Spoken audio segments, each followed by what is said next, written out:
boss castle in virtual game. Could it really be that an ordinary person brought everything to this outcome? One has to admit that he is extraordinarily talented. These words were spoken by the 7th rank demon lord, Demon Farza, the demon lord of Urzuburg. He said this to the player standing in front of him, the steel voter.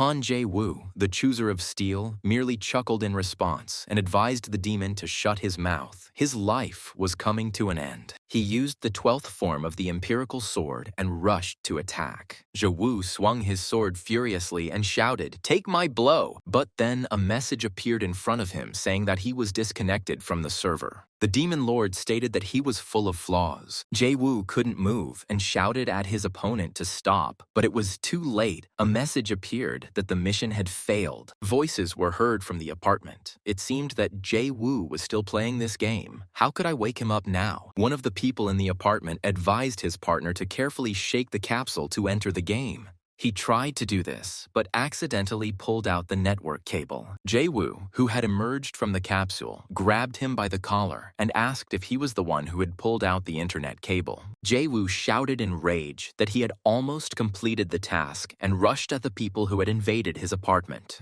He said his name was Han Jae-woo, and he may look like an avid gamer. But before, he was known as Hanum's problem solver. Hanum's brain, the money goblin. He had a wonderful life. But one day, he realized how insignificant everything he was passionate about was. Super AI masterpiece Aquila, the high-quality virtual game savior of humanity. This virtual world has changed it. A single-player RPG with a gigantic open world. For him, a man who had never even read a picture book, this world was the embodiment of magic. Plus, there were wonderful characters of different races whose stories captivated him. They changed someone who was only fixated on money, so he borrowed some money to buy a game camera for 1 billion won. Jae-woo asked. Apparently, they think he's crazy. One of the people asked how he could treat him like that, since he had invested money in him so that he could play. Jae-woo chuckled and reminded him that he had covered for him more than a couple of times. Golf behind the wife's back, 2 jobs behind the company's back, simping to Viber users for 10 years. Another of the intruders was indignant. He thought that he was allowed to say anything when he borrowed 1 billion won for some game.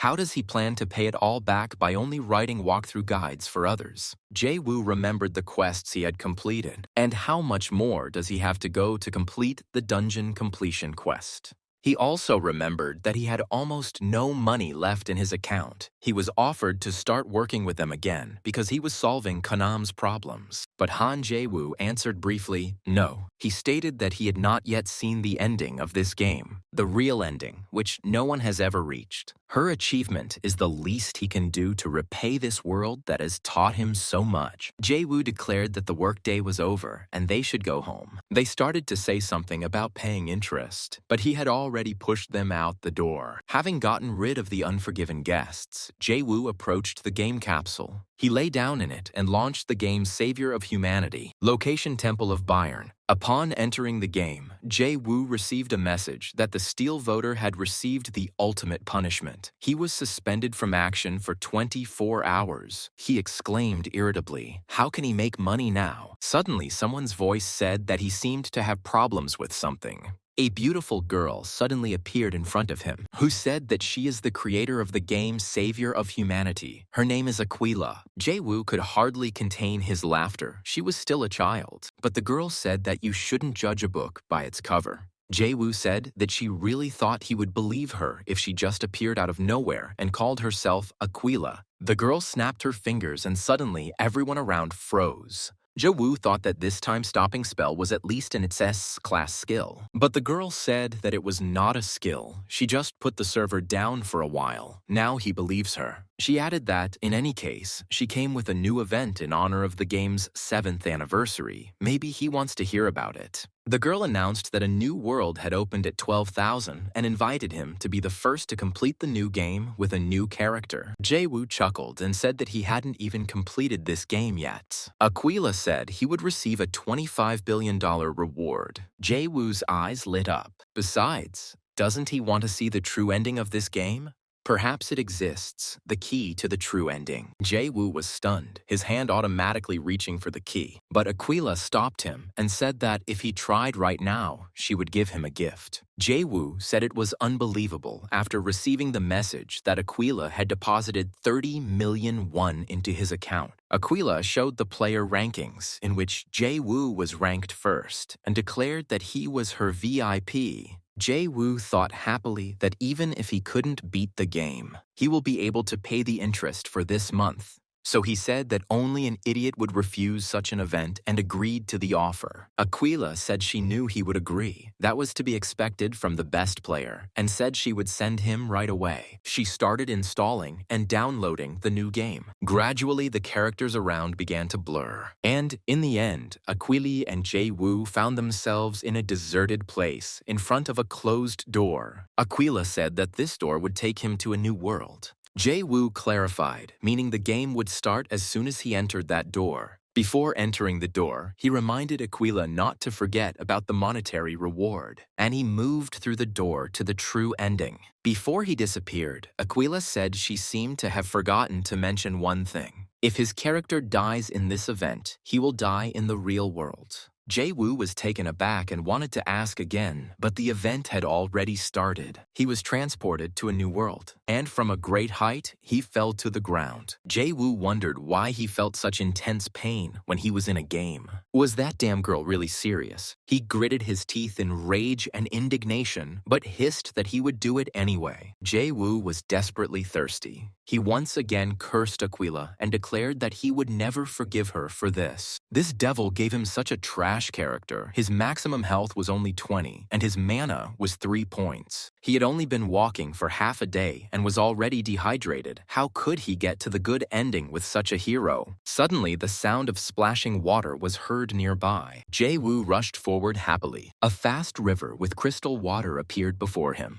Jae-woo stated that fortunately he read the book Grilled Survival at Any Cost. He is very glad that this game is realistic. He drank heartily and his health began to recover. Suddenly, he saw a girl bathing in the river. She was naked and only a long shock of hair covered her. Due to excitement, Jae-woo lost 1 HP point. A message appeared offering to pay for DLC, additional content. Jae-woo was indignant. He, the VIP, should also pay for DLC. Wasn't this game a complete edition? Suddenly, someone's hands fell on his shoulders, and a voice said that he had to pay for what would happen next. Jae-woo was tied up and thrown roughly onto the floor, where a man lay with his hands tied behind his back. He looked around and saw 5 strangely dressed women standing over him, one of whom called him a worthless pervert. The woman added that if he kept quiet, she would consider leaving his pants on. Jae-woo asked if they should at least tell him the price, but they had already turned around and left. The stranger with his hands tied asked him what he was talking about and said that his name was Rud. He was a monster hunter. Jae-woo introduced himself as Valorstead Valor and asked how he ended up here. Rudd replied that luck had turned against him, and while hunting for prey, he had accidentally run near the witch's forest. He asked how Jae-woo ended up there, and he replied that it was about the same as him.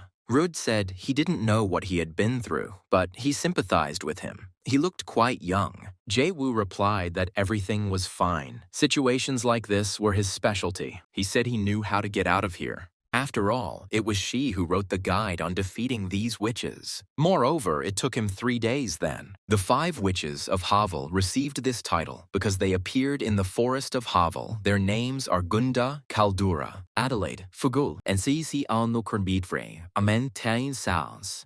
Likrati ar dirofik sibra, Turtle Kachuraf Az, Kur Chipria Kubdash. Although they are only the initial bosses of this game that players must go through, thousands of them died in battle, which is what made the witches famous. Despite this, if you look closely, you can see that witches are quite disorganized. Jae-woo asked Lady Fugul if she was still alive. She looked at him in surprise, and a message appeared that he was provoking Lady Fugul. He added that he remembered Lady Hejuju declaring that she would finish her off. Lady Hezuzu said that she ordered him to sit quietly. Lady Fugul indignantly asked who would finish off whom, and a message appeared that the provocation against Fugul had worked. Jae-woo said he remembered her saying she would kill her and take her property. Lady Fugu screamed furiously, "Oh, gusesan of Frankfurt misazagas, et arsombertu turiwi, daset bain palestine." Hezuju calmly asked if she really believed him. Besides, she won't spend all the money anyway, so why not give her a little extra? Jae-woo received a message that the provocation on Heju had worked and thought that everything was going well so far. Lady Adelaide suddenly said that this was why Juju was preparing the acid bomb. Lady Gunda said she didn't care when dinner began. Caldura asked if they were going to fight, and she wouldn't mind either. Jae-woo watched the unfolding squabble among the witches and soon saw a message that he had successfully provoked 5 of Havl's witches. One might think that witches work as a team based on their title, but the unbekenasain serdidisets, amasikisan, the for relay gaharim bidathruan. Et is omaukt 5 vetschains, simming the tenombredice, core for sailcoats. Which gold ruzoatzers kajarsh, conentiquiti danger vedo. We call key tico baitan. Of course, team befene team spirits, dissexum. Usually people fight against them without even knowing it, which is why they have managed to kill thousands. But it's so easy to make them fight against each other. Jae-woo told Rudu that they needed to quickly take advantage of this chance and escape. However, before running away, he struck at the fighting witches. Then he showed Rude where the exit was. As he ran away, he thought that although witches were stupid, they nevertheless brought a lot of experience. But he didn't manage to run far. Something grabbed his leg, and a message appeared that the snake Fugul had grabbed him. Lady Fugul ominously said that she would not die alone. Jae-woo dodged the snake's attacks and tried to drive it away. He said irritably that he had forgotten how weak his current character was. Rud drew his sword and shouted, "Let me help!" With a blow of his sword, he cut the snake and freed Jae-woo from its grasp. He asked Jae-woo if he was okay. He thanked him and asked if he could use his bow. Rud asked if he was a good shot and handed him the gun. His bow had an attack value of 15 and a range of 30. Jae-woo replied that he knew how to shoot a little and pulled back his bow. He shot at a glass jug sitting on the shelf above the witches. The jug broke with a crash. Hejuju said that this was not good. This is an acid bomb. The witches looked up in horror. They all disappeared in a powerful explosion. One of the fragments hit Jae-woo in the shoulder and he lost another HP point. Rud asked in surprise, did they really deal with them? Jae-woo earned the achievement, "These witches are nothing," along with 323,760 experience points and 5,000 achievement points. He thought he was damn lucky to get it at a low level. Rude said he thought he was finished, but he saved him. He handed him the bag and asked if he would accept it as a token of gratitude. These were red dragon fruits, and after taking them, Jae-woo said that this was unexpected and had not happened in the previous playthrough. Rude explained that because they looked valuable, he stole them from the witch's nest. Jae-woo unceremoniously threw the fruit into his mouth. A message appeared that he is now a dragon bone, possessing great power. He watched with satisfaction as his stats increased, something an ordinary player could never even dream of achieving. He was extremely lucky. Rude asked him if he was interested in hunting monsters. Woo Jae. Woo received a message that the path to a relationship with a monster hunter was open. In the game, the Guardian class confronts the Legion of Darkness, which supports the Demon Lords. If the Guardians disappear, the Legion will enter the world. Jae-woo thought about Rud's proposal. He still decided to refuse and said that he had things to do. However, then the thought occurred to him that this was a great opportunity. He doesn't have a class, so all the vast experience he's gained simply has nowhere to apply, and if he leaves, it will all disappear in a month. Rud said goodbye and wanted to leave, but Jae-woo stopped him and said 3 months. He asked if 3 months would be enough. Rud replied that it would be more like 3 years. They came to a dense thicket.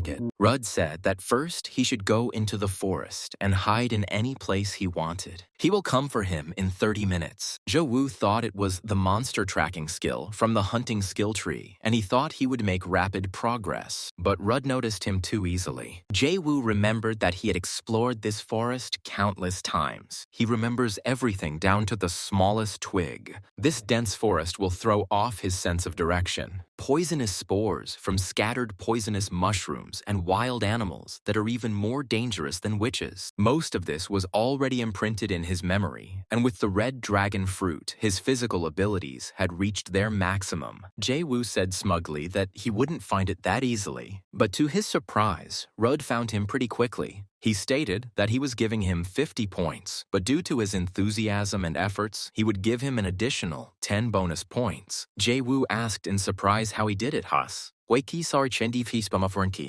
Rude said that his expression said that he was dying of curiosity. It had been a long time since he had such a funny student. He suggested that we try our best this time. Jae-woo received a message that he had completed the Hunter's Mockery quest and received a new quest, Hunter's Trial. Soon, he received the Monster Hunter class and also discovered the skills Herbalism, Average Swordsmanship, Survival, and Shooting. He finally got a new skill, Monster Tracking, Mastery Level 1. 3 months later, Rudd asked him in surprise if he had really mastered all of this already. Jae-woo stated that he didn't seem to believe him and suggested that they hide somewhere in the forest. Rudd said he had always admired his spirit and agreed with his proposal. But if he doesn't find it within an hour, then he'll have to cook dinner for tonight. Rudd, climbing the rock, was glad that he had met such an excellent student in his later years. He decided that there was no point in making things too difficult for him. If he just hides on the rock, he won't find him even in an hour. But then he felt someone grab his leg. It was Jae-woo who cried out loudly. He found it.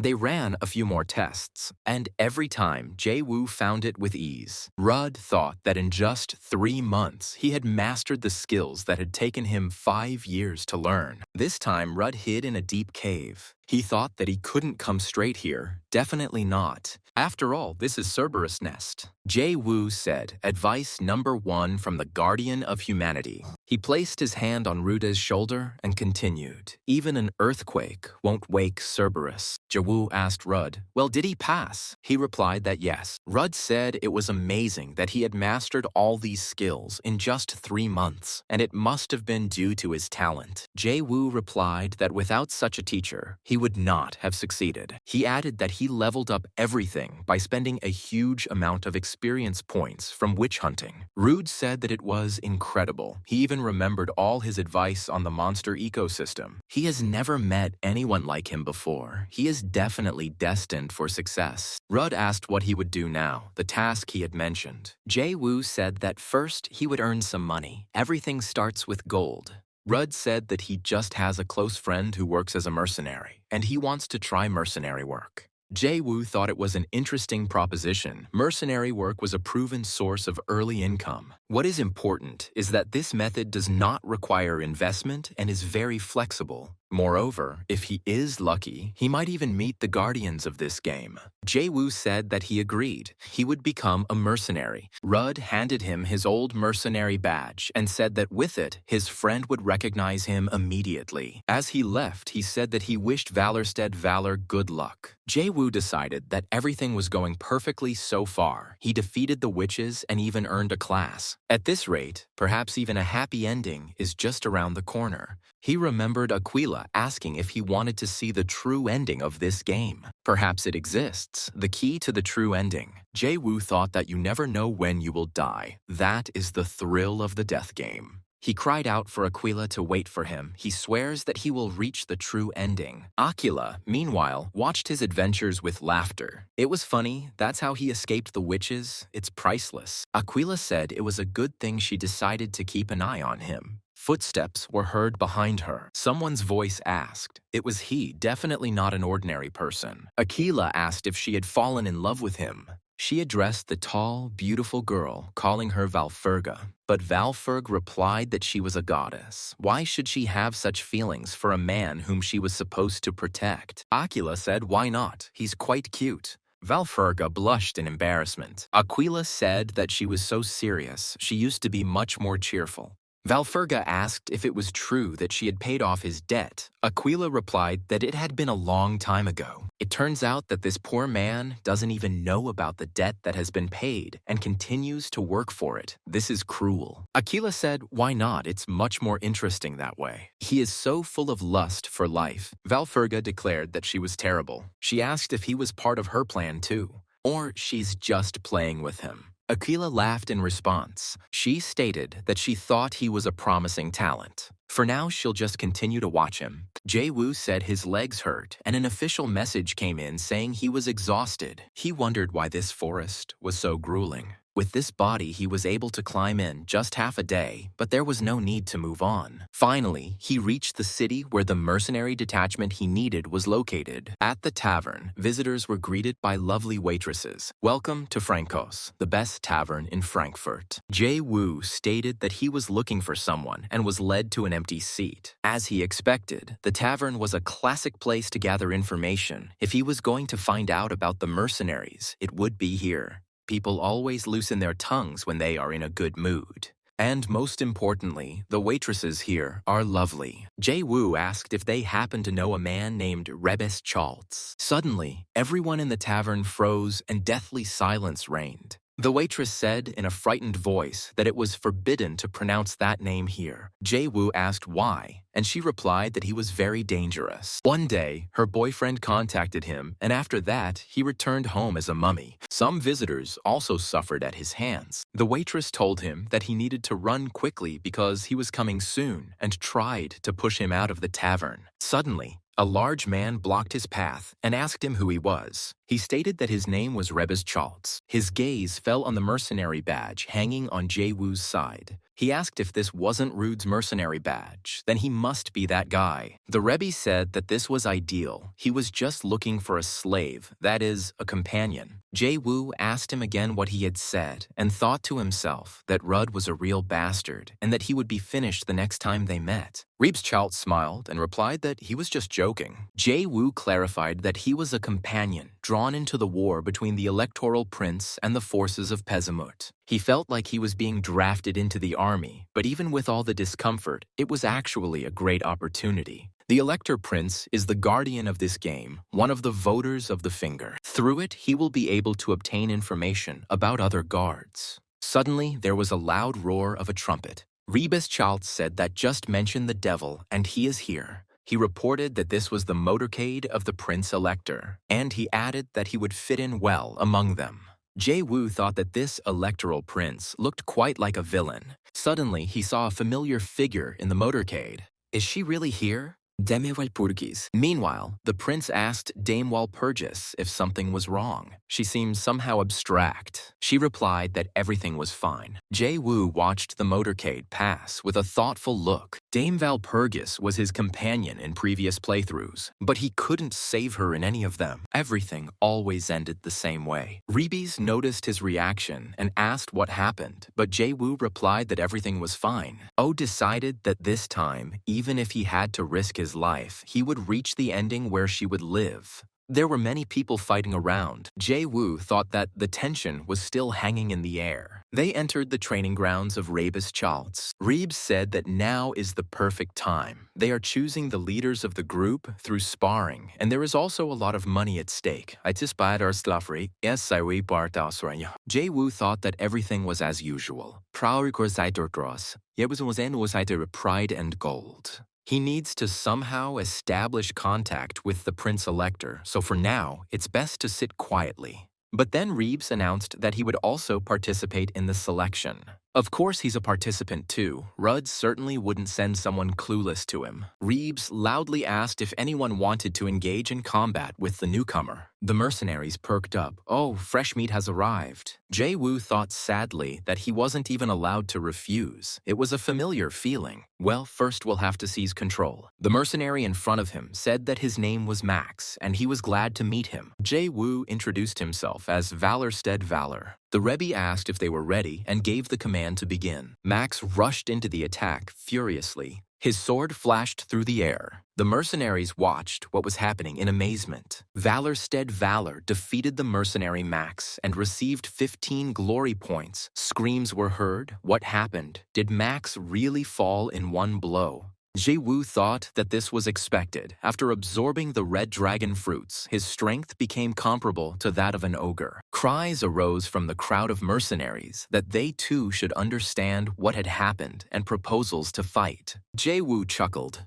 Please, but one at a time. He defeated the next mercenary using the medium swordsmanship skill. On another one, he used the monster binding technique skill. He then used monster headbutt. A huge fighter appeared and shouted that this was ridiculous. They were all embarrassing themselves in front of a newbie. It was the mercenary Charlotte who declared that he would now become his opponent. Looking at him, Jae-woo thought that he was too huge. He was actually a human. He decided that he had to exit the game, but it was impossible. He couldn't even log out. Jae-woo stated that he needed to rest and asked for 1 minute. But Charlotte roared, "No way," and rushed to attack. Jae-woo decided that since things had come to this, he needed to settle the problem with dignity. He made the capture, and he threw the enemy to the ground using the monster slam skill. Jae-woo defeated the mercenary Charlotte and received 30 glory points. Reebs' assistant asked him where he found such a guy. Even Charlotte lost to him.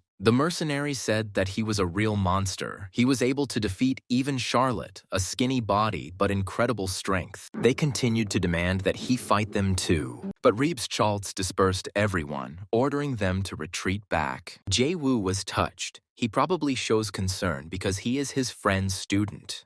But Reeby said that he chooses him. Now the new leader of the group for this fight is Valor.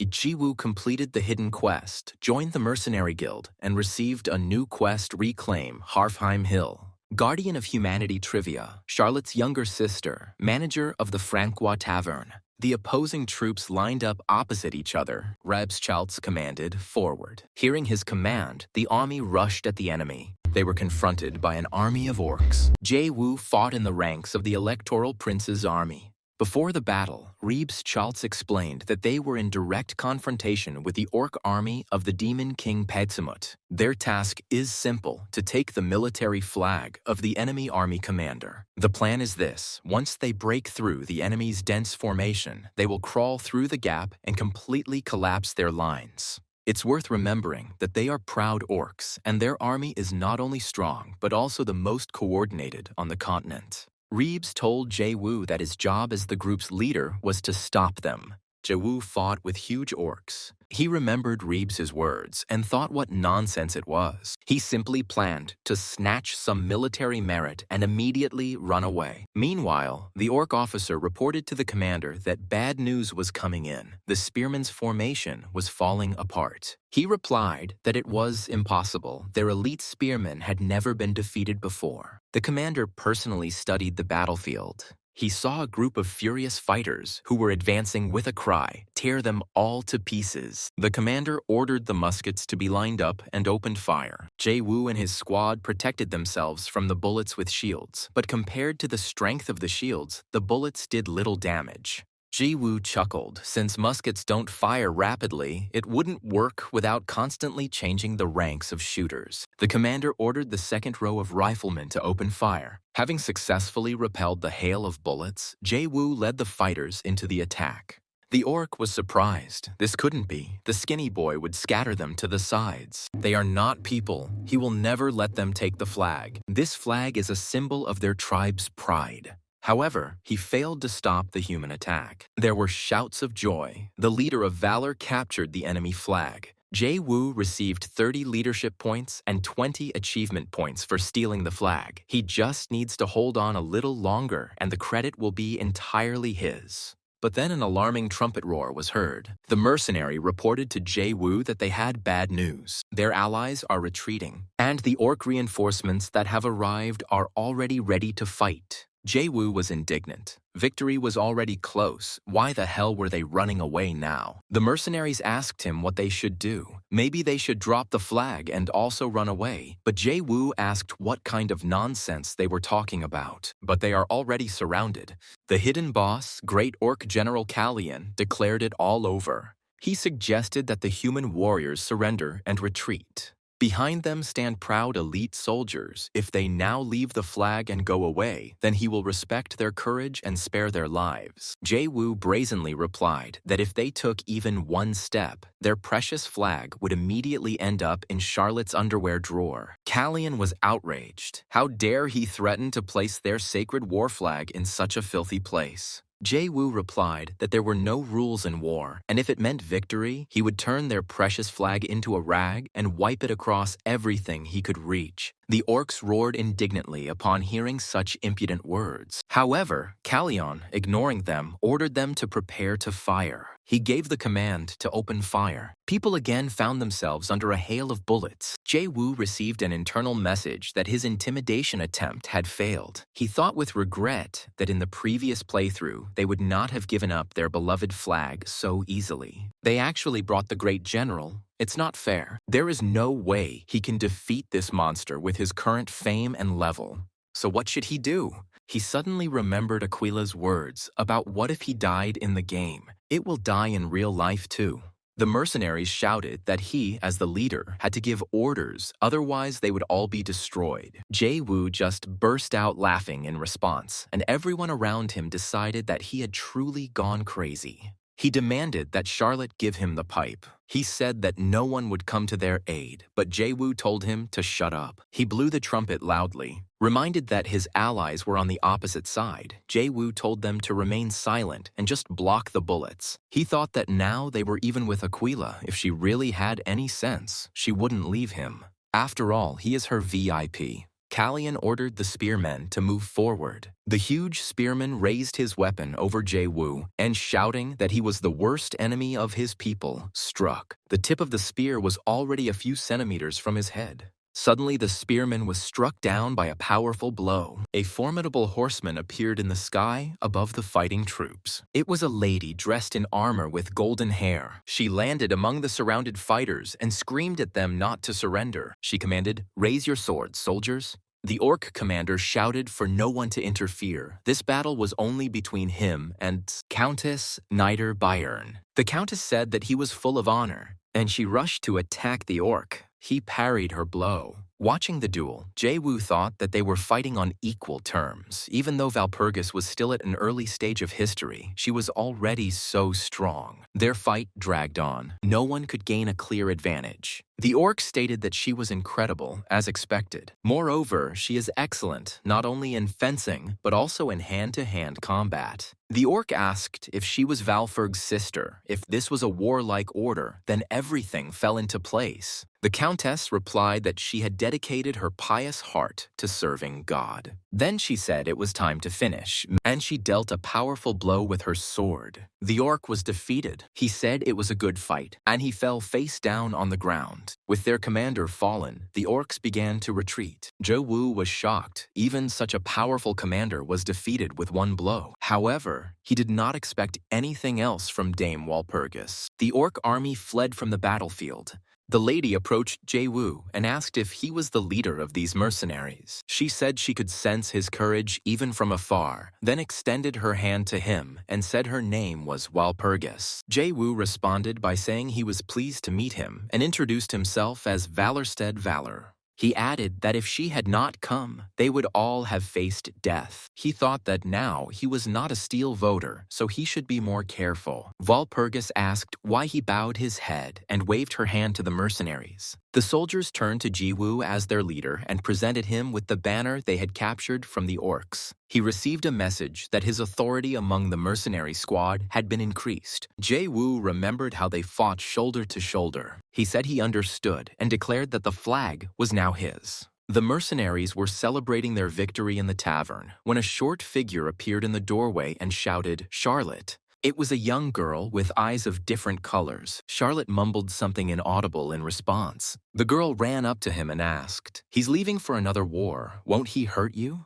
Jae-woo asked if this was his daughter, but they told him that Charlotte was only 15 years old. And this is his younger sister, Baptiste. Baptiste pounced on Jae-woo, screaming that it was because of him that Charlotte was in this condition, so he should pay for his treatment. Charlotte said that they only returned alive thanks to their leader, Valor. The other mercenaries confirmed that this was true. If it weren't for their leader, they would have become food for the orcs. He saved them all, and they shouted, "Valor, forever." Jaewoo was a little embarrassed and told them to just eat their food. Suddenly, someone's voice said loudly, "Valor stead valor." Jaewoo was surprised. Countess Walpurgis. They arrived at Harheim's forward base with Walpurgi. The Countess explained that the Elector had personally called him, and it seemed he intended to reward him with military honors. Isn't he thrilled? This is the highest reward a mercenary can receive. Jaewoo said that she looked even happier than him, and she suggested that he call her by her first name. Walpurgis pointed to the soldiers and said that they continued to live thanks to his efforts. Without his courage, they would have gone to the next world. They are inhabitants of the empire and are alive thanks to him. What other reason does he need for happiness? Jaewoo remembered what Walpurgis was like in his previous playthroughs. He thought that she hadn't changed at all. Only their relationship has changed, because now he is an ordinary mercenary. They stopped in front of a large tent. Walpurgis reported to his lordship that she had brought Valorstead Valor. The prince asked what it meant that his name was Valor. He introduced himself as the Steel Voter and said he was glad to meet him. His name is Thilop. Jaewoo said that he had to meet his lordship and thought that this is what it would be like to meet a real guardian. His pressure is indescribable. The prince asked, so it was he who was nicknamed the Field Reaper. His courage was truly impressive. He was as bold as a lion. Philip declared that the man of honor deserved recognition. He would reward his comrades with 100 florins and himself with 300. Jaewoo promised to repay the prince for his generosity. When he asked if he needed anything else, he said he had one request. He would like to regroup with his comrades and rest in Wittenberg. The prince said that although Wittenberg was far from the front, he would fulfill his request. He could take the wagons from the supplies and use them. Jaewoo thanked him but did not leave, so the prince asked if there was anything else. He thought that in another situation, he would have backed down at this point. Jaewoo asked if he could ask his lordship a question. What does he think about this war? The prince and his courtiers suddenly fell silent. Jaewoo thought that he hadn't expected anything else. Everyone was speechless, but nothing could be done. After all, he was just a mercenary now. Finally, the prince broke the silence and asked what he thought about it. Jaewoo replied that from his limited perspective, he couldn't see the full picture, but something was bothering him. The courtier asked what absurdity had alarmed him. He thought he could give advice to the elector only because he had received military merit. Another courtier stated that he must have picked up some piece of information somewhere. Here, Walpurgis intervened and said that even before crossing the stone bridge, it wouldn't hurt to knock on it. Why not listen to it? The prince's advisor was indignant. How dare the base countess interfere when the elector himself was standing before her? But he was reminded that she was the niece of the elector of Bayern, and therefore he should show respect. Jaewoo thought that this was to be expected from Walpurgis. Even the steel selector couldn't ignore her. The prince agreed with Walpurgis and said that he could speak. Let him tell us how he sees this war. Jaewoo declared that an ambush was coming. The prince asked if he had any grounds for making such an assumption. Jaewoo replied that the Demon King Pisamit's chief strategists always resorted to ambushes and betrayals. After analyzing their war with the Toe Kingdom 10 years ago and the battle against the Margrave of Anhalt 6 years ago, it can be concluded that in both battles, their ambush tactics played a decisive role. Jaewoo added that one cannot overlook their other strategy either, betrayal. The prince asked if this meant that he was claiming that there was a traitor in their midst right now. Jaewoo replied that he was just guessing. It never hurt to be careful. The prince declared that he was very brave. He added that his head didn't roll off his shoulders just because he decided so he should know his place. Walpurgis tried to intervene.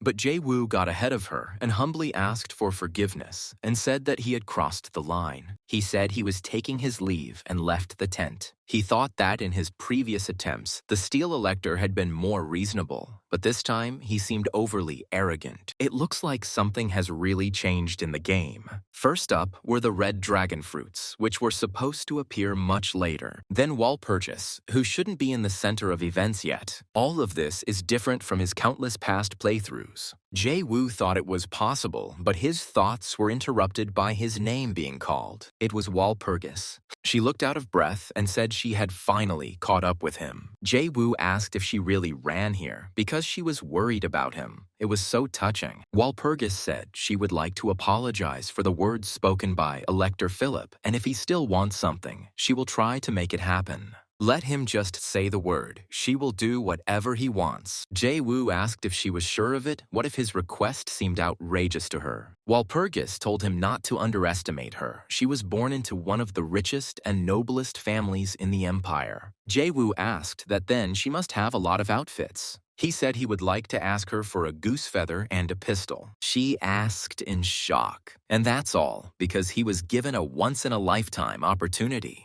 Jae-woo said that everything was fine. He dreamed of becoming a cavalryman and planned to use this opportunity to learn horseback riding.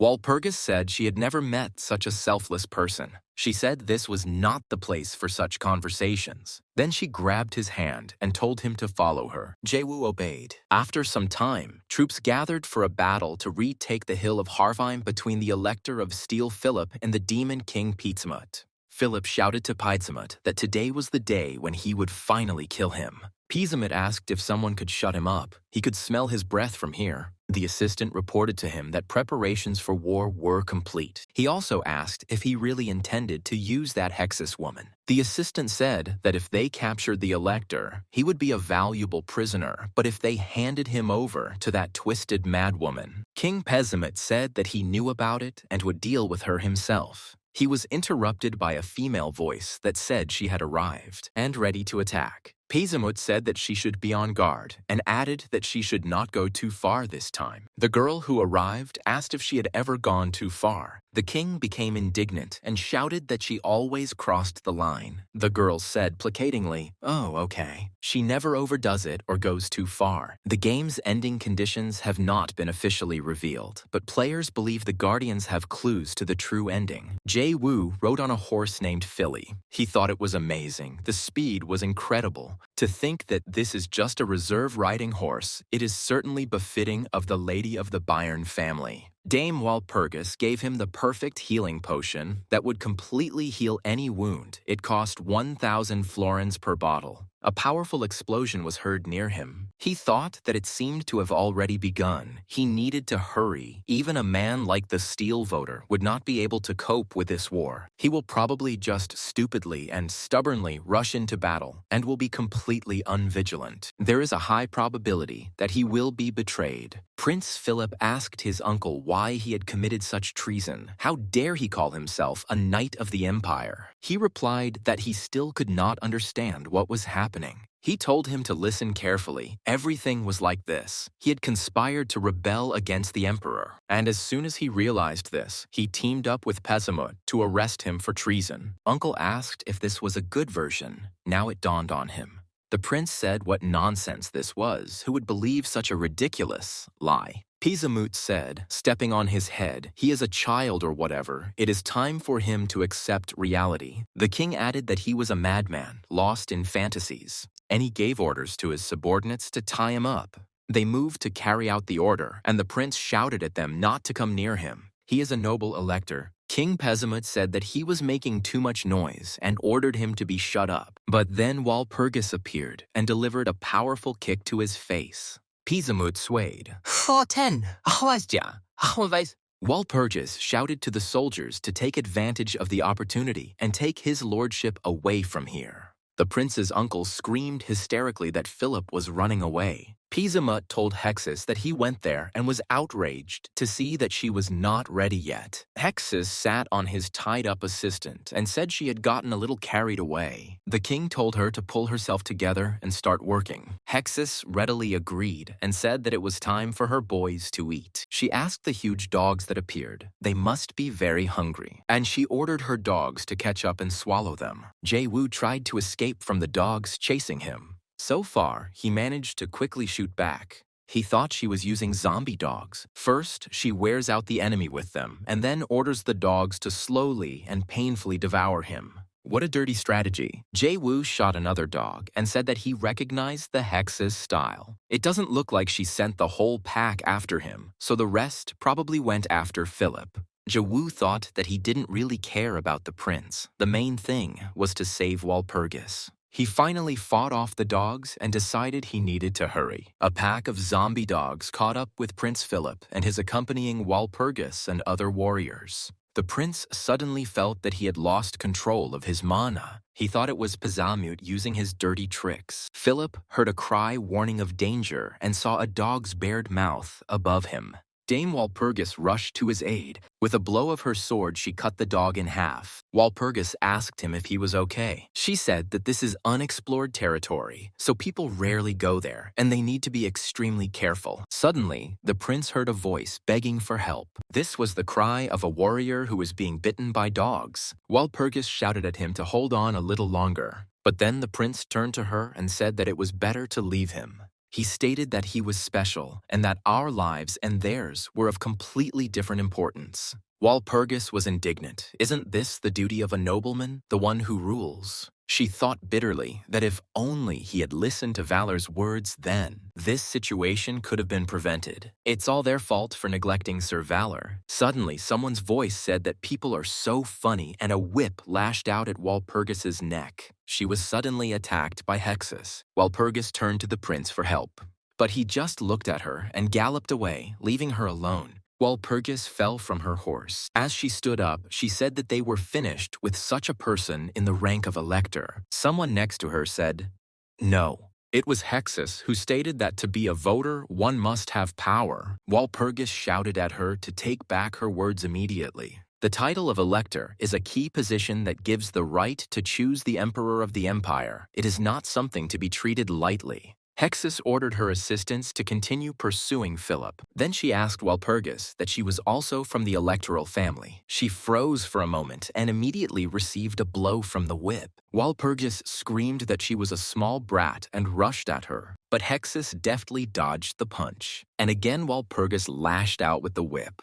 Hexus screamed in admiration. What a beautiful squeal. Excellent. It just spurs him on to torment her some more. And she brought down a hail of blows from the whip on Walpurgis. With her last strength, she whispered, "Sir Valor." She thought that if it were him, she was sure he would find a way to survive. But for her, it was over. But Hexus screamed madly that it was not all over yet. She continued to beat Walpurgis furiously with the whip. But suddenly, a shot rang out nearby and she stopped. One of her dogs was killed by this shot. She was staring at the dog's corpse and didn't notice how Jae-woo sneaked up behind her. He dealt her a terrible blow with his fist to the face. The blow sent Hexus flying far to the side. Walpurgis looked in amazement at Sir Valor, who had appeared out of nowhere. Tears streamed down her cheeks. Walpurgis said that he really was a hero, and, losing consciousness, she fell prostrate on the ground. Jae-woo rushed towards her and picked up her unconscious body in his arms. Hexus looked at Jae-woo darkly. He killed the zombie dog, and then snuck up behind her so quietly that she didn't feel a thing. It seems he is not an ordinary guy. Jae-woo addressed her by name and said that she was still the same bitch.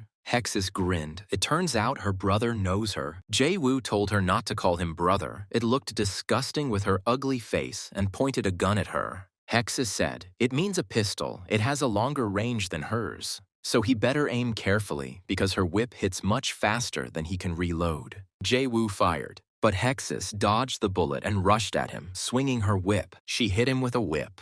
She managed to wrap it around her neck. With a jerk of the whip, she managed to pull him towards her. Then she headbutted him in the face. Hexus declared that it was not over yet and swung her whip again. Jae-woo dodged the whip and tried to get closer to her. As she laughed, "He wants to close the distance."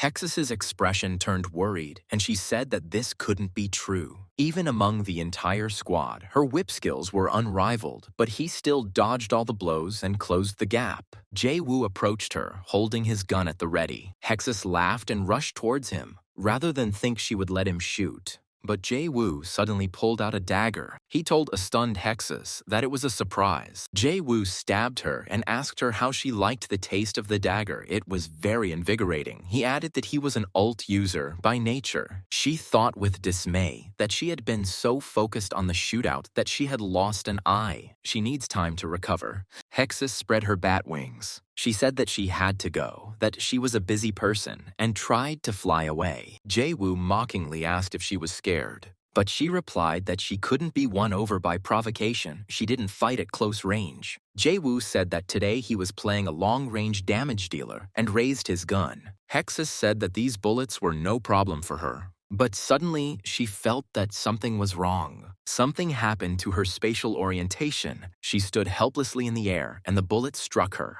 Jae-woo stated that, as he thought, there was nothing more enjoyable than shooting bats with a cannon. As she fell to the ground, he said that this pervert had really caused trouble. He walked closer to her and said, raising his dagger, that it would be interesting to see what kind of loot she would drop. Hexus asked plaintively if her brother was really going to kill her. But Jae-woo said that it was enough to talk nonsense. It was time for her to die. He received a service message that he had defeated Hexus, the Whip of Destruction, and the Demon Lord faction officer. Jae-woo picked up Hexus's cloak, Hexus's whip, binding rope, body enhancement elixir, Ferguma's dragon venom, poison antidote, and 2,000 florins. He then pulled out a bottle of the perfect healing potion and was glad he hadn't sold it earlier. Jae-woo approached Walpurgis, who was still lying unconscious. He looked at her and said that he would definitely save her. The warning for the perfect restoration potion stated that it should be applied directly to the injured area.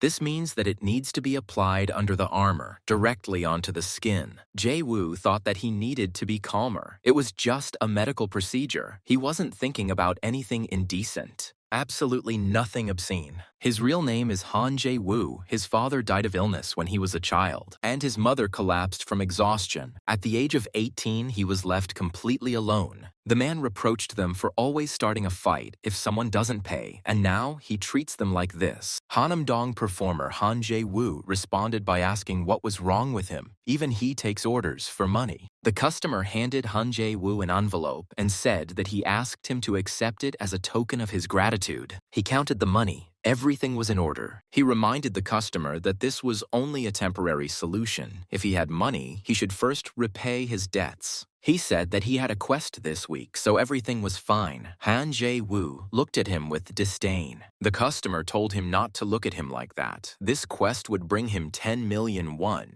Han Jae-woo was surprised. 10 million for one game? What kind of game is this? The customer asked if he hadn't heard anything about the savior of humanity. It is a huge open world with complete freedom of action. There are such gorgeous female characters there that the whole world admires them. With over 1 billion users, the game is a global single-player RPG that has been played over 1 billion times. Top players easily earn tens of millions in it, Han Jae-woo asked. So he really makes that kind of money in the game? He answered in the affirmative and suggested that he try it himself. Han Jae-woo replied that he was busy today, but then he received a message on his phone that today's order was cancelled. He thought that it turned out that he was free today and decided to give it a try. He came in just for fun, but was amazed. Technology has gone crazy these days. The sky looks just like the real thing. Both the streets and the people on them seem alive. Jae-woo saw a fruit vendor's stall. He came closer. It looked like a hollow dive. The merchant said that if you don't have money, go away. He only serves those who pay. Jae-woo looked at the balance. Relenterns for Itinakian. I weiset paritorspo am Sergirasic Gueniers Nars Chastelvinias. Next to him, a boy was looking at the fruit and saying that it looked delicious. The boy's mother approached him and tried to pull him away from the counter. Jae-woo asked how much one apple cost. He bought an apple and handed it to the boy. The woman thanked him warmly for spending his money on her son. He thought that 1 florin and already a whole meal for the whole day sounded good. The boy and his mother thanked him again and said a warm goodbye to him. Jae-woo thought it brought back memories. When he lived with his mother, he was also capricious, constantly begging for fried chicken. He found the game quite charming and has been visiting Savior of Humanity from time to time ever since. When reality became too much to bear, the game helped me relax. Then he began to visit her more and more often to relieve stress,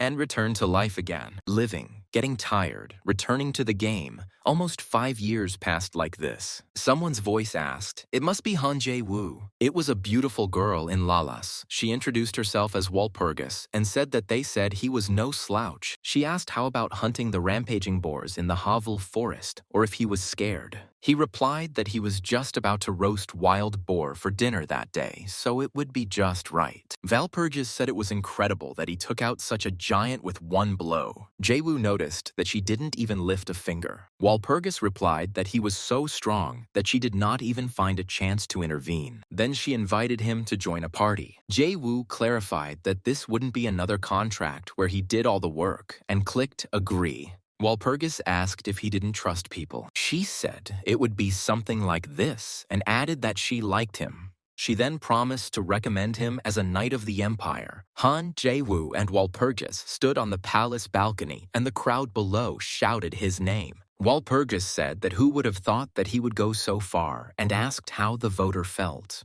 Jae-woo replied that it wasn't just his merit. If she hadn't spoken to him then, he would never have achieved this. Walpurgis asked what he was talking about, the people he saved and the peace he restored. These are his loyal citizens. Walpurgis said that he, Valor, was truly special. She may not have lived long, but she had never met anyone with such dedication as he did. She asked if she could find out why he was doing all this. Jae-woo replied that it was probably because he truly loved this world. He realized for the first time how beautiful the sky could be here, and he also added that, apart from the pain in his face, everything was just wonderful. Walpurgis pointed out that he shouldn't have removed her armor, but Jae-woo stated that it was necessary. Walpurgis reported that, in any case, they would soon reach Walpurgis's monastery. She added that when she returns, she will definitely repay him for everything. She is in debt to him that cannot be expressed in words. Jae-woo said he was looking forward to it. I wonder what he could ask her for.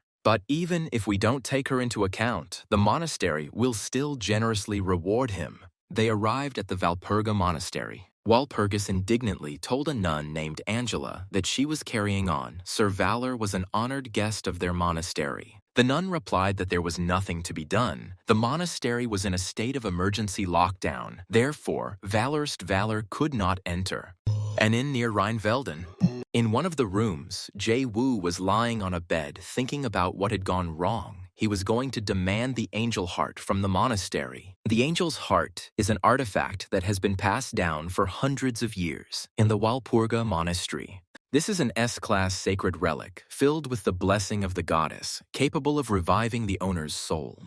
Jae-woo thought that, to put it simply, it was like an extra life. There was no way without it, especially for that very moment. Walpurgis entered the room after knocking. She apologized for him having to stay in such a squalid place, despite his status. Seeing him lying on the bed in a strange position, she asked him what he was doing, and Jae-woo replied that he was thinking about it. Walpurgis said that she wanted to tell him something important and completely confidential, and he promised to keep everything secret. She said she knew she could trust him. After an awkward pause, she reported that the abbus had succumbed to the darkness, and Jae-woo said that they had just seen Abbess Angela. Walpurgis explained that Angela was the deputy and the acting abbess was Lady Margaret. She added that this meant there was a traitor in the monastery and that it was all the work of that scoundrel Petsamut. Jae-woo was surprised that Margaret was still alive. He thought she had died several years ago and therefore did not keep an eye on her.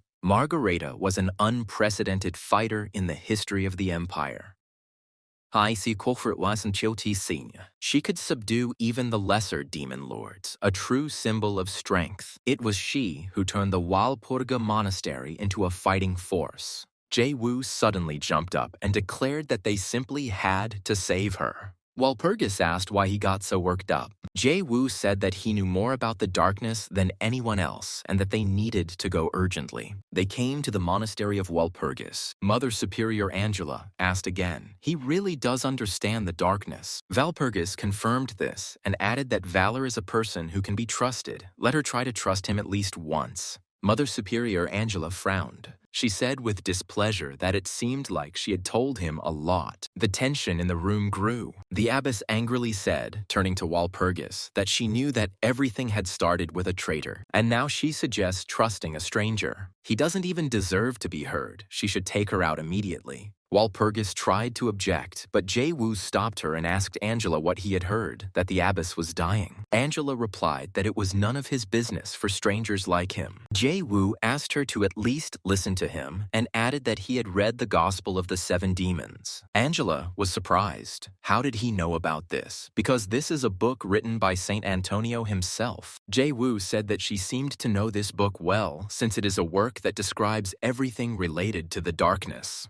It details the 7 demon lords who were sealed and erased from this world. Angela said she couldn't believe it. She slammed her fist on the table and asked how he knew about this book, even saying its name could bring a curse. Jae-woo replied that he asked to believe him. He really knows how to resist the darkness. Angela thought for a moment and said that was fine, but in exchange, he had to take this secret with him to the grave. If he tells anyone, she will bury him at the bottom of the river. They walked with Walpurgis in a crowd of nuns. Jae-woo wondered what kind of crazy monastery this was. The abbess crushed the table with her bare hands, and there was also the stench of sweat. He's never seen Margaretha in person, but he knows for a fact that she bench presses 2 tons in the Big Three. He asked Walpurgis if she was also striving for such a body type. She replied that she would like to, but her uncle was against it, so she was keeping herself under control for now. Jae-woo sighed with relief. They stopped in front of a closed door from which streams of darkness were seeping. Angela stated that the dark energy was simply off the charts, so they needed to try not to lose their minds. She ordered the nuns to stay here. Angela told everyone to get ready, and she opened the door. Jae-woo thought that this was truly an incredible dark energy. A message appeared that the darkness was damaging his mind. He asked Walpurgis if she was okay. She replied that she was protected by the goddess's blessing and asked how he was doing.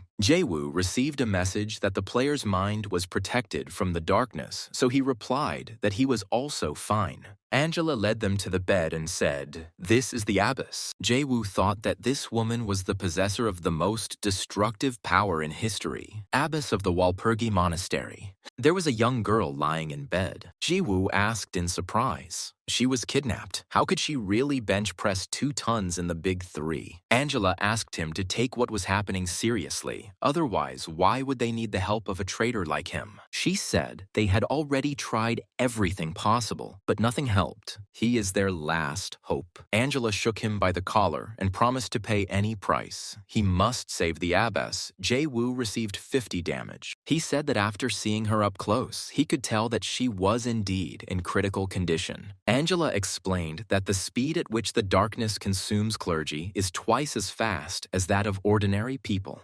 These black veins reaching down to the neck are proof of that. Jae-woo said that it was okay. There was a way to help her. Angela shook him again and stated that he had to immediately say which one. Jae-woo took another 50 damage. Jae-woo said the method is simple. The monastery's sacred relic must be used on the abbess. Angela asked if by sacred relic he meant the angel heart. She understands that the abbess has been cursed by darkness and he is going to transfer it to another person. But divine power and a curse are opposites. During the transfer, the abbess will die, which is why the angel heart is needed. Jae-woo replied that that was exactly it. The curse was fatal to all the female servants, so no one from the monastery would be able to perform the ritual. And he is just a mercenary. In other words, the most suitable candidate to transfer the curse. Angela stated that this method was unacceptable, and a message was conveyed from Abbess Margaret herself. She said that all this darkness is hers. No one should sacrifice themselves to hurt her. If anyone dares, she will turn the entire empire upside down.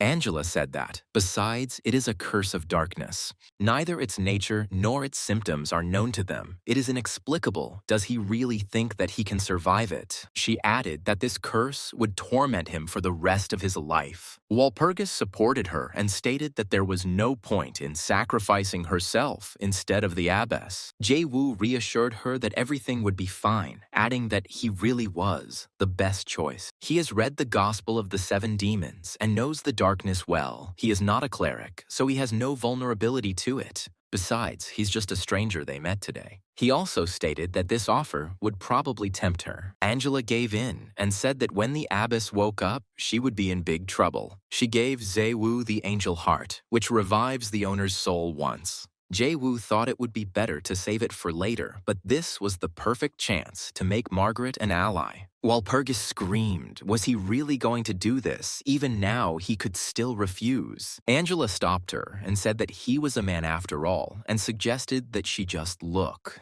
Jae-woo declared that he was ready and began the ritual. He began to cast spells. The curse began to pass from the abbess onto him. Angela and Walpurgis were horrified. Jae-woo was transported to an unknown space. He thought, this is the world of darkness. All black. Where is forward and where is back? A voice rang out. It was he who lurked in the grave, who dared to call upon him. Jae-woo said that his name was Valorstead Valor and demanded that he lift the curse from Margareta. The voice said that this pathetic mortal was not even able to perceive his appearance. Had he really gone mad? The voice said that he was not interested in him and told him to get out of his sight. An official message was sent that the player's soul was protected. The voice was indignant. Why can't he extract his soul? Jae-woo told him to shut up and demanded that he lift the curse from Margaret and transfer it to him. The voice indignantly said that if he did not immediately tell who he was, he would rip out the souls of everyone who had ever been in any space. Jae-woo thought that he had decided to take hostages, then he would also play dirty. He claimed to have read the Gospel of the Seven Demons. He traded it with the most murderous Moor for his dog. He's probably already selling it for next to nothing to other sages. A little more, and even the color of his underwear will become common knowledge. The voice said that it would fulfill his request. But with one condition. Jae-woo now has a new task, to destroy all the demon lords supported by the murderous blight. Jae-woo said that it would be too hard for a weakling like him. The voice called him a pathetic worm and said that if he could overcome it, then he would take away the power of darkness. Jae-woo, who was hit by a monstrous force, screamed. He wanted to kill him. This was not part of the deal. But the voice said that in this world, nothing comes for free. For great power, there is a great price. Service messages appeared. The title Cold-Blooded was received. All stats were increased. The summon unclean skill was received. He died. Monastery of Walpurgi. Jae-woo finally woke up. He thought with surprise that he was still alive. Jae-woo happily felt the new strength within him. He became the king of necromancy. Now he can command legions of liches, undead, and even death dragons. He has the title of Cold-Blooded, and among the billion players of Savior of Humanity, he is now number 1. The world has finally recognized him. Walpurgis suddenly burst into the room, and she asked worriedly, had he really hit his head? She explained that after the ritual, he lost consciousness, and so she carried him to her place. Walpurgis sternly told him never to do anything so reckless again. He can only imagine how worried she was. Jae-woo said he wouldn't do anything like that again. Walpurgis stated that he had made a promise and should remember it. Suddenly, strange loud sounds came from the window. They ran out into the yard and asked what had happened. Maybe a war had started. Angela looked at him and said that he seemed to have woken up. Jae-woo asked if it was Pessimit who passed by and knocked down a couple of trees. Someone from the top of the tree asked him. He woke up. She lay there for so long that she wanted to stretch a little. Nice to meet you, my savior. The person at the top of the tree introduced herself as the abbess of the Walpurga Monastery. It was Margareta. She smiled at Jae-woo and stated that he could call her Mari. Abbess Margaret led them down into the monastery's dungeon. Jae-woo thought that Philip had probably already gotten out of the forest, and he had finally obtained the highest rank of cold-blooded necromancer. With this power, he was going to finish off Philip, but since he was a guardian, without the angel heart, he had almost no chance, so it was too early to relax. Mother Superior Margaret joyfully shouted that adventures awaited, to which Angela asked to show at least a little decency. Margaretha declared that propriety was the chief enemy of aristocratic society, and she had grown old, so she grumbled. Jae-woo asked Walpurgis if she always went overboard like this, or if it was just her temperament, and she replied that the abbess had always been like this. This girl is actually the youngest and strongest in the monastery's military force. Margareta suddenly stared at them and asked what was going on here. They were alone here. It was so nice. Finally, Margareta stopped in front of a huge door and said that here it was, Walpurga's dungeon. She told Valor that this place was full of incredible artifacts. It was perfect for a cursed person like him. Jae-woo thanked her. Margareta said that it was okay, and if she could, she would even go on a date with him. Walpurgis hissed angrily, and the abbess told her not to worry. One person would be very angry, so she would not do anything. Margareta said that it was time to go in. She was already looking forward to it, and she opened the door to the dungeon. Jae-woo thought that while everything was going according to plan, he needed to level up here and start hunting for Philip. Jae-woo asked his horse Philly how he liked his new outfit. It looks stylish, doesn't it? He was wearing a new S-rank cursed equipment with the Shadow Flash skill and a Karka monster dagger that enhanced necromancy skills. Someone's voice was heard nearby. Leave already. Walpurgis said it was offensive when he left silently and asked if he would like to take a walk with her one last time. She stated that although they had only known each other for a short time, it was as if they had known each other their whole lives, perhaps because he had done so much for her. Then, in the battle with the orcs, and in the final battle with Hexus, he was reliable and strong. Jae-woo replied that her help was invaluable. After an awkward pause, Walpurgis said that he hadn't really been interested. Jae-woo asked what exactly. Walpurgis told him not to pretend and explained about her face under that helmet. Jae-woo replied that he thought that since she didn't take off her helmet, there must be some reason for it, so he didn't ask. Walpurgis said that in fact there is a large scar under this helmet. It is a trace of a curse. She herself doesn't know what this curse is. Her uncle tried his best to hide it and said that no one should know. Because of him, people call her the Ugly Knight, a nickname made up by those who know nothing about her. Walpurgis asked if he wanted to look at her face. She's a little scared, but if it's him, she thinks he'll see the real her. She took off her helmet in front of the dumbfounded Jae-woo, and she asked what she looked like. He thinks she is ugly. Jae-woo was momentarily speechless. Walpurgis demanded that he say something. Jae-woo said that she was very beautiful. He thought that it couldn't be that Walpurgis had taken off her helmet. He had met her in all his playthroughs, but he had never seen her like this. Walpurgis stated that there was something she wanted to give him. She explained that it was a treasure of the House of Bayern, passed down to her from her uncle. This is a sign that she will always be by his side. Jae-woo was surprised, a sign that she would always be with him. He stated that he would keep it. Walpurgis said that then let that be his promise. She said that she would probably go then, and Jae-woo wished her luck. He asked her to go first, but she insisted that he go first. A message has arrived about the unlocking of the hidden history of the blood of the prince-electors of Barn and the romantic route Walpurgis. Jae-woo wondered what to do with a man like him. An affair with the tense Walpurgis. If things continue like this, they might even get married. Suddenly, he saw the bodies of the dead soldiers. He stated that judging by the traces of the battle, Philip and Petsamut fought fiercely. He decided that he needed to search the area. Jae-woo saw that his magic dagger had a new skill unlocked. He activated vampire summoning, and he said, let the blood-washed followers become his hands. He gave one of the summoned men the task of searching the entire area and finding Philip. He ordered another woman to collect all the scattered military uniforms nearby. They should come in handy. Prince Philip hid in an abandoned house with the remnants of his guards. He said irritably that he, the voter, had been brought to such a state. It was unforgivable. One of the guards handed him a wallet and said that it was for emergencies. Suddenly, he heard someone shout loudly, "Prince Philip!"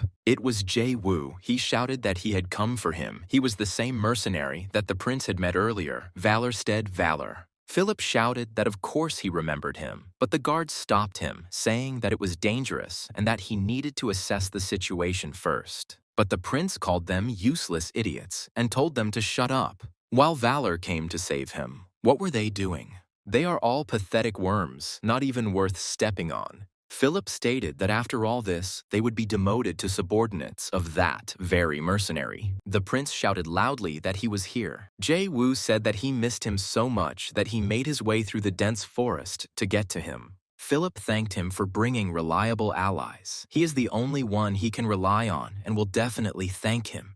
But Jae-woo said that this was not necessary. At his command, those he had summoned rushed at the prince because he doesn't need it anymore. The prince called him a pathetic puppy and said that the puppy was not afraid of the tiger. He added that it turns out he had been raising a mongrel all this time. Jae-woo agreed. Yes, he is a damned cur and will now go and bite someone. For example, Philip. The prince drew his sword and used the first form of the moon shadow sword art. With this blow, he threw back the summoned warriors. Jae-woo thought that, as expected, the soldiers alone couldn't handle it. Fighting at this pace is just a waste of mana. He gave the command to the warriors he had summoned to retreat. The prince asked with a grin. It was painful to watch his subordinates die before his eyes. Jae-woo replied that yes, except for one person. He said that his heart was as wide as an endless plain, and he personally entered into a fight with Philip. Jae-woo thought that in front of him was still the selector of steel. It was painful to fight against the sword style that he himself created and cherished. Although it looks graceful and beautiful, on the other hand, it hides a deadly counterattack ready to strike. Master of counterattacks, selector of steel. Prince Philip said, does he really think he can turn his back on him and then live peacefully in Paltz? Jae-woo stated that he actually gets along well with the nuns. The prince said that he had strong connections, but he was not at all afraid of such militant religious orders. He used the second form of the moon shadow sword art, falling strike. Jae-woo parried the sword strike with his dagger. Philip suddenly felt all his internal wounds. Jae-woo told him that this farce was over, and he dealt a powerful blow to the prince's chest. Jae-woo stated that he should be afraid of him, not the nuns. The prince stated that even if he were in better shape, he would not have succeeded. He asked why he wanted to kill him. He valued his talent and generously rewarded him. Shouldn't he be loyal to him? Jae-woo replied, if he really didn't understand what he had done wrong, then he would explain it to him. First, he ignored his warning and was betrayed for it. Secondly, he mercilessly threw out Walpurgis, although she did so much for him. Thirdly, he at least understands how many people died because of him. Jae-woo asked, after via firsin satiriwai kerpastin a name. After all this, he still considers himself a voter. Is a nekairo. Philip said that everything he did was for the people, if he died, who would feed the remaining citizens. His death is a golden opportunity for other voters. They will tear Paltz to pieces as soon as he disappears. Jae-woo stated that he was right about that, so he would give him a chance. He said that it was a potion of complete healing. If he accepted his offer, he would give it to him. The prince assured that he would do anything. Just let him say so. Jae-woo said that he should then kneel down and ask Walpurgis for forgiveness, truly beg. Philip said he agreed, and as a sign of goodwill, he would even donate 10,000 florins to the House of Bayern. Jae-woo praised him and handed him a bottle of potion. The prince greedily drank the contents of the bottle. However, he felt that something was wrong, and Jae-woo asked maliciously, well, is it delicious? He explained that it was the poison of the dragon for Guma. Philip hissed that he was a bastard. He was laughing at him. Jae-woo said that it was such a deadly poison that it could even defeat demon lords, and Hexus kept it in her vaults. The prince screamed, die, valor, and rushed at him. However, one of the summoned warriors blocked his path and cut off his hand with a blow of his sword. The prince asked the summoned warrior. He was Piffenheim. He was alive after all. He was torn to pieces by a zombie dog that day. Piffenheim replied that he had left him to die that day and been mauled by zombie dogs, but that Valorstead Valor later gave him a second life. Since then, he serves Valor, not him. Piffenheim told the prince that his arrogance always endangered everyone around him. Now he will pay for it with his life. Jae-woo received messages. Allow Piffenheim to kill the Guardian. Killing the Guardian may disrupt the game progress. Continue killing the Guardian. He thought about disrupting the game's progress. That's why. Jae-woo said that he wouldn't have taken him for free and ordered Piffenheim to finish him off. He killed the prince, after which messages appeared. The Guardian was eliminated. The hidden scenario Kill the Guards was opened. After destroying all the guards, he will receive the Transcendent class, and the difficulty of the game will increase. Jae-woo chuckled, seriously increasing the difficulty. He bets that even she didn't expect such a turn of events. Aquila watched him. She said, it looks like Dear Valor really did remove the seal. Just look at his face. So self-confident. He is completely delighted right now. Let's see what else he's capable of, because this is just the beginning. Jae-woo said that with the level of a voter, the rewards were simply amazing. He received 3 SS rank skills, 1 S and 1 A. In addition to this, he received 2 class-exclusive S-rank skills as a level-up reward. Jae-woo picked up some strange object and asked what else had fallen out. It looks like an ordinary magic lightning. He tried to activate it, but ran into a barrier. He thought he would have to ask Margaret to take it off later. Jae-woo received a message that he had obtained the essence of the Guardian. If he collected 5 more, he could ascend to the Transcendent. However, with each guard killed, the seal that holds back the darkness weakens. Jae-woo thought that, in other words, you have to be damn careful when hunting them. He will become a transcendent and remain alone. I wonder if he will stay with the rest of the guards or find his own way. Piffenheim ran up to him shouting what he had found. As he had ordered, they searched the remains of Philip's men and found this. Jae-woo unrolled the scroll and said that this must be the main prize of the quest. Just by the shine alone, it was clear that the thing was first class. He praised Piffenheim for a job well done and asked about a side quest. He replied that, as ordered, they dressed one of Philip's men in Pessimit faction clothing and disguised him as a demon. Suddenly someone shouted that he was asking for mercy. He would do anything, just don't kill. Piffenheim explained that it was one of Philip's men who hid and asked what to do with him. Philip's man begged, anything, just have mercy.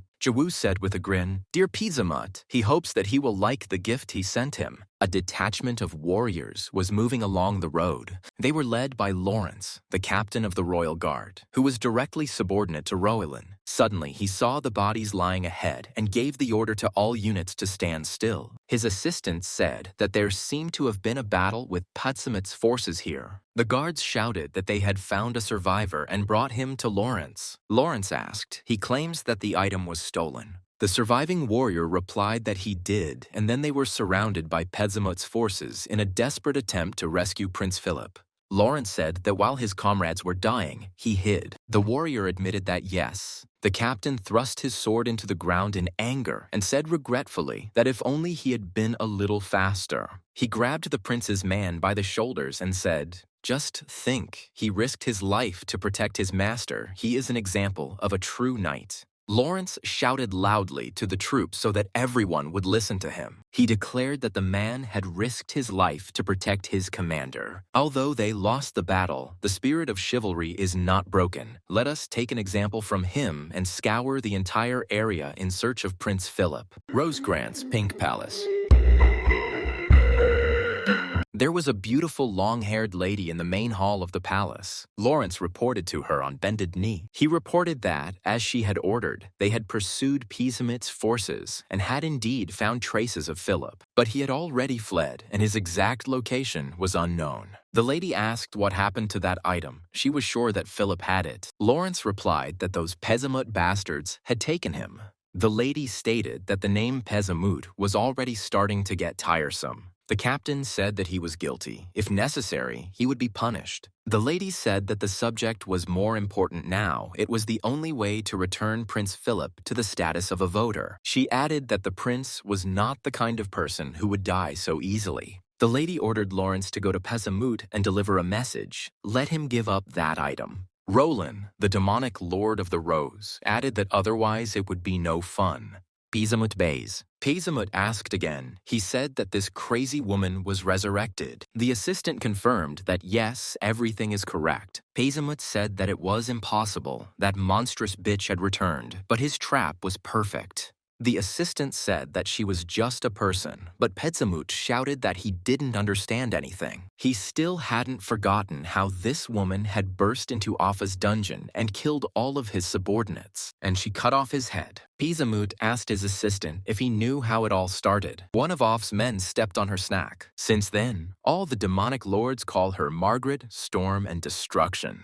A servant ran into the hall, shouting that a message had arrived from the demon lord Roland. Pisamut said, What kind of nonsense is this? This is not the best time. What will she do this time? He read the message carefully, and he roared with rage. This crazy woman, why does she think that he has that item?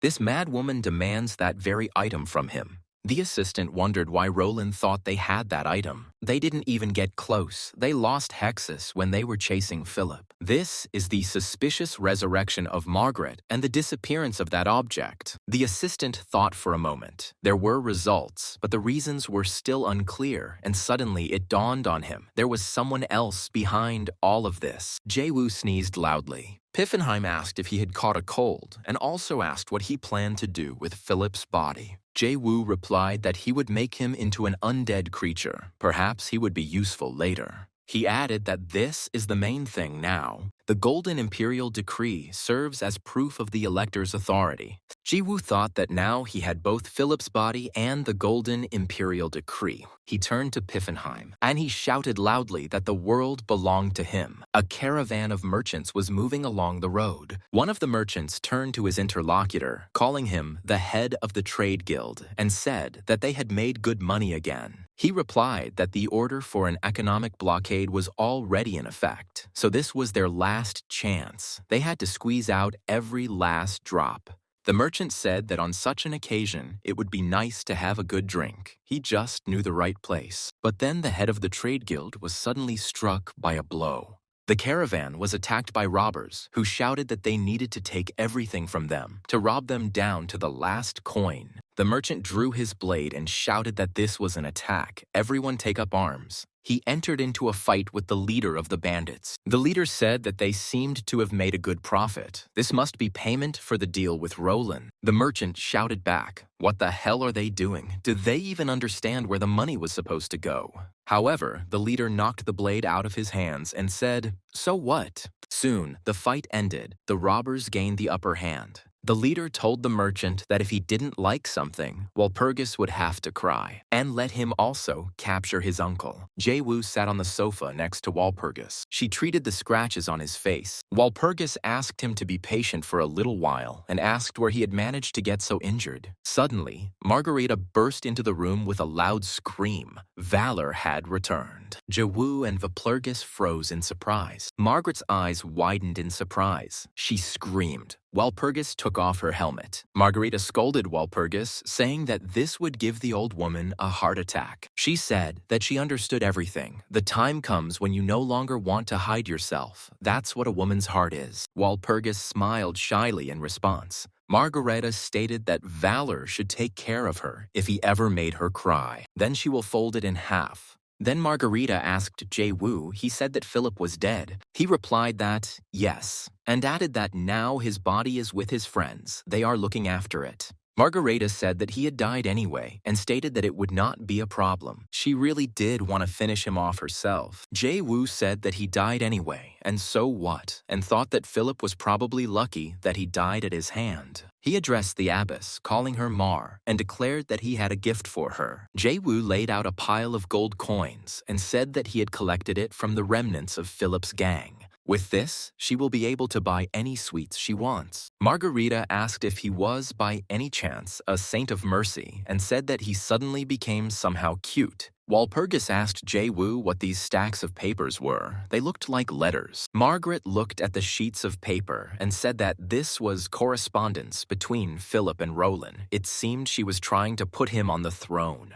Jae-woo recalled that Roland and the current emperor had a rather strained relationship due to taxes. Margarita said that this is the very same decree about the blockade. The emperor ordered the confiscation of goods from all guilds associated with Roelin, causing the nearby knightly houses to literally break loose. That's why the Ritter Trading House attacked the Ignis Trading Guild. And because of this, poor Walpurgis gets on her nerves. But Walpurgis stopped her, and she fell silent, embarrassed. Jae-woo asked what happened. Walpurgis said that she would explain everything herself. After listening to her explanation, Jae-woo said that things had gone too far. Who would have thought that the economic blockade would lead to a conflict with the Elector of Bayern? In the evening, Walpurgis knocked on Jae-woo's room and asked permission to enter. She said that she wanted him to forget everything he heard today. After all, it didn't concern him initially. Jae-woo replied that he couldn't, but if it concerned her, he wanted to help.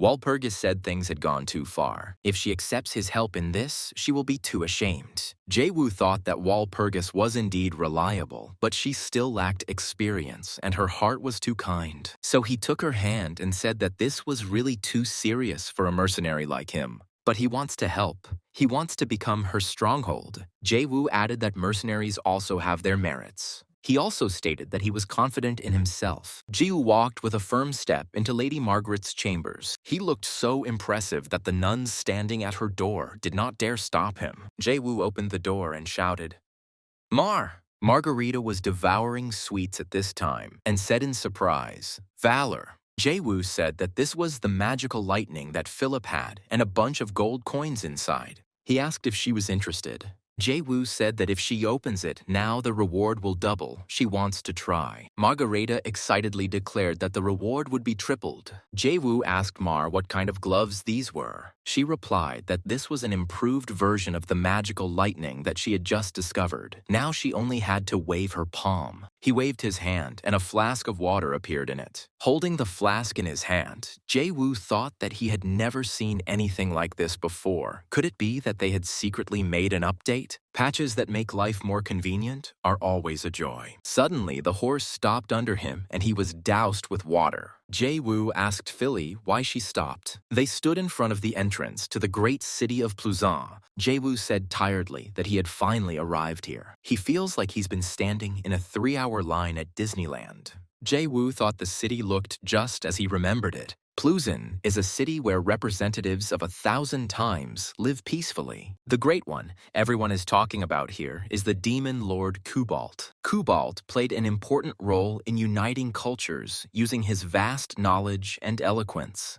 He is also considered the main human-friendly demon lord and is also a key figure who can help in that matter. Suddenly, someone greeted him. The unusual-looking goblin called him an adventurer with a striking aura. Jae-woo asked if he knew him. He replied that he didn't, but his aura was too strong to ignore. He said that the striking aura was probably due to the SS rank skill Chieftain's Majesty, which increased charisma and imposingness as mastery increased. Jae-woo thought that this might be useful in the future. He told the goblin that he came here to see Kubalt. He stated that, as expected from such an outstanding personality, it was as if two great leaders were drawn to each other. He himself, by the way, also has business with Kubalt, so he will carry it out. They went to the castle of Kubalta, and they were in the reception hall. The goblin asked them to wait and said that tea would be served now. Jae-woo received a message that his skill level in the leader's majesty skill had increased. People began to notice his charisma, and his skill level was 1. He thought, so this skill only just became level 1. While this goblin recognized it, looking around the hall, Jae-woo said that Kubalt Narcissus, as before, is a statue in honor of himself.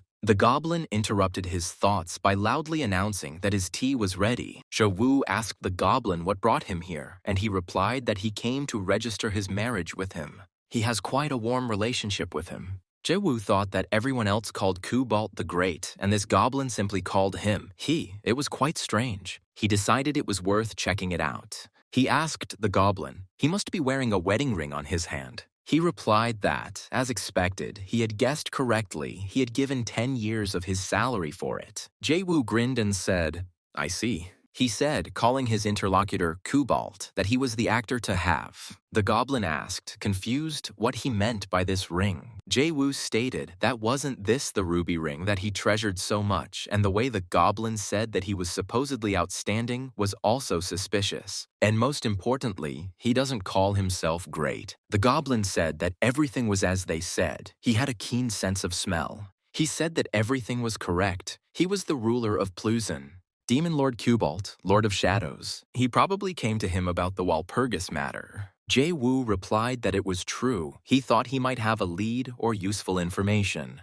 Kubalt said he really knew what he needed, but he has a condition. Jae-woo thought he knew it. His obsession with knowledge had been evident in the previous chapters. He is the same infamous pervert who would spare no expense to find out even what kind of underwear the Emperor wore. And he knows all the most interesting things, from future targets in the war to forecasts for the real estate market. Kubalt said, let him be his friend. Without thinking, Jae-woo shouted, "Kaoi, hai ofane xians neari." Okay. But then he looked at Kubalt in surprise. He stated that he might not be aware, but he would soon be in the spotlight. From his victory on Hexus to his dealings with an overly strict paladin, a relationship with someone like him would be extremely beneficial for him. Jae-woo asked, I trill Eisen Breventi, Bustabides, and how to show him that they are friends. Kubalt handed him a certain object. It's a communication ring just so they can call each other when they're bored. Jae-woo thought that he was plotting something. He didn't understand him at all. Kubalt said that now, as a sign of their friendship, he would give him a piece of information that might interest him. Jae-woo asked, what is this? Kubalt replied that he would find a clue in the capital of the Duchy of Saxe, Dresden. The capital of Saxe is Dresden. Jae-woo stopped in front of the city gate. The guard sternly asked him who he was. Jae-woo smiled and activated the skilled chieftain's majesty. The guards were stunned and couldn't even stand on their feet. Jae-woo said that they should not dare to block his path.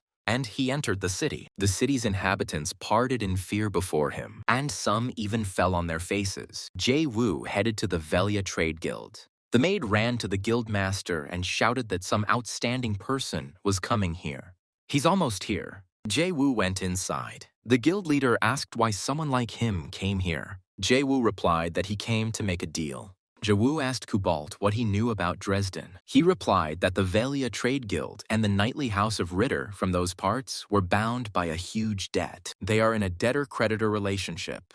Jae-woo thought that he had no idea about it, as expected of Kubalt. He is the same man who has repeatedly gained the upper hand in the information war in all their previous clashes. In other words, Kubalt is the Lord of Shadows. Kubalt said that, judging by his face, he was pleased with this information, but there was something else.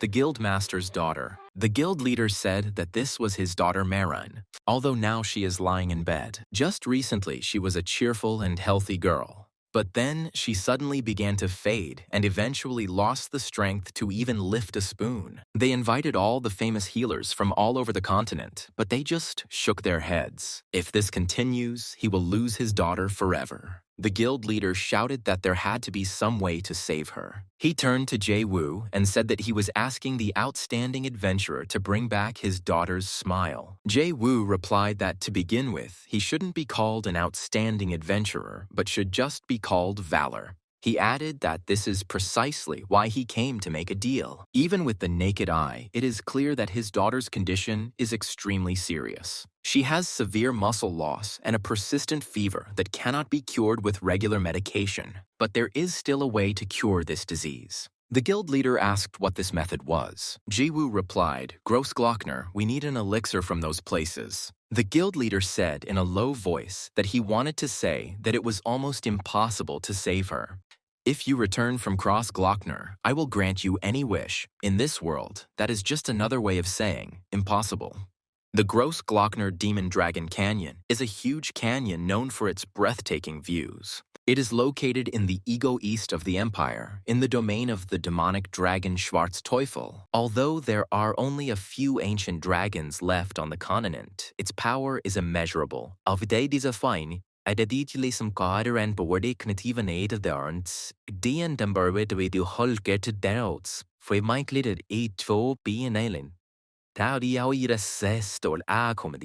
canyon he rules is teeming with countless demonic creatures. It is a deadly place for both humans and demons, a hopeless challenge for anyone. Jae-woo thought, that is, for ordinary people. He told the guildmaster not to worry, he would go there. A message appeared that the acting skill had been activated, and with his devilish artistry, he could deceive and ridicule the enemy. The guild leader stated that he couldn't allow him to do this. If anyone had to go, it was him. But Jae-woo told him that what his daughter needed most right now was not an elixir, and her father's sincere love. The guild leader asked what he could do for Sir Valor. He replied that it was nothing complicated. He had heard that the Ritter family owed a huge sum to the Velia Trade Guild. He would like to take this debt upon himself. He reminded the guildmaster that all this was for the sake of his only daughter, and the guildmaster agreed. Jae-woo stated what a perfect moonlit night it was for climbing.